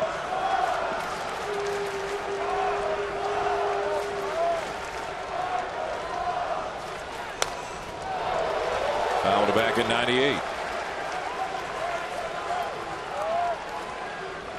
Well, you're down 2 runs. The normal thing would be to do is to take a strike, but with Kimbrell, you mentioned the strikeouts.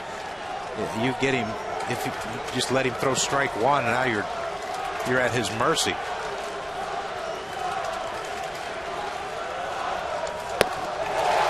And drops an 86-mile-an-hour slider on him. That's why you try to hit the first fastball.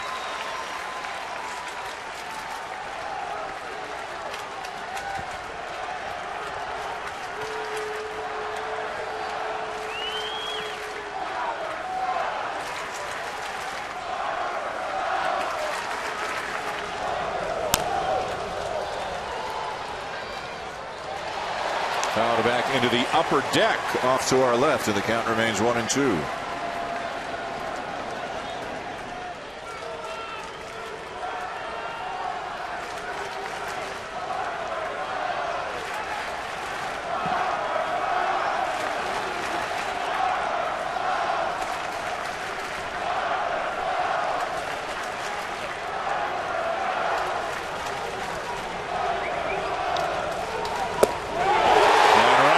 For strike 3.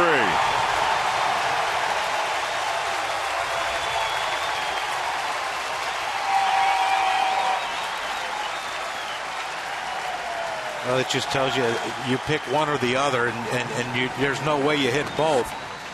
But you see Kimbrell right here, 97 up and out of the zone, and then another 98 out of the zone. Harper chases. Then the breaking ball starts showing up. Down and away in the zone, down and in the zone.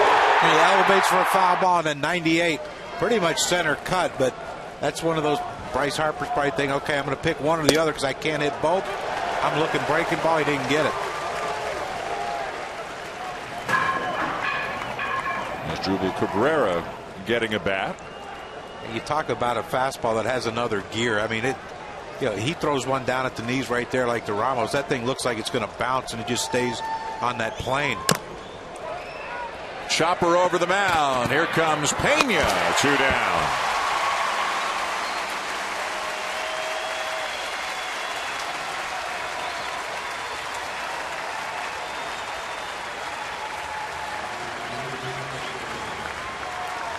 It's a long season, 162 games, but this one's bigger than most for the Atlanta Braves, given what they've been through in the last 10 days and how poorly they've played. Yeah, this is huge. And, Freddie didn't say this is a must win, but an important win to get this one.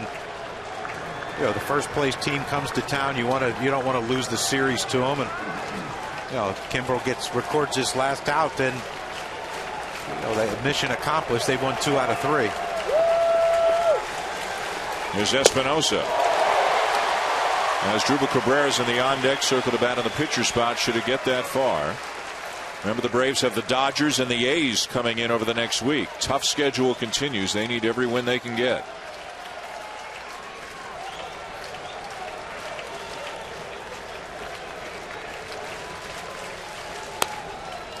And a bouncing ball to the right side. This should do it, and it does.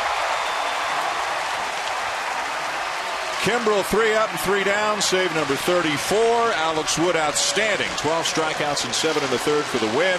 And Atlanta takes 2 out of 3 from Washington. The Nationals' struggles in this ballpark continue as they have over the last couple of years, and the Braves move within 3.5 of the Nationals for top spot in the NL East. Major League Baseball continues tomorrow night from right here. The Dodgers are here to take on the Braves at 7 Eastern, and then you can catch up on all the latest news with the Baseball Tonight following the game on ESPN. SportsCenter is next here tonight.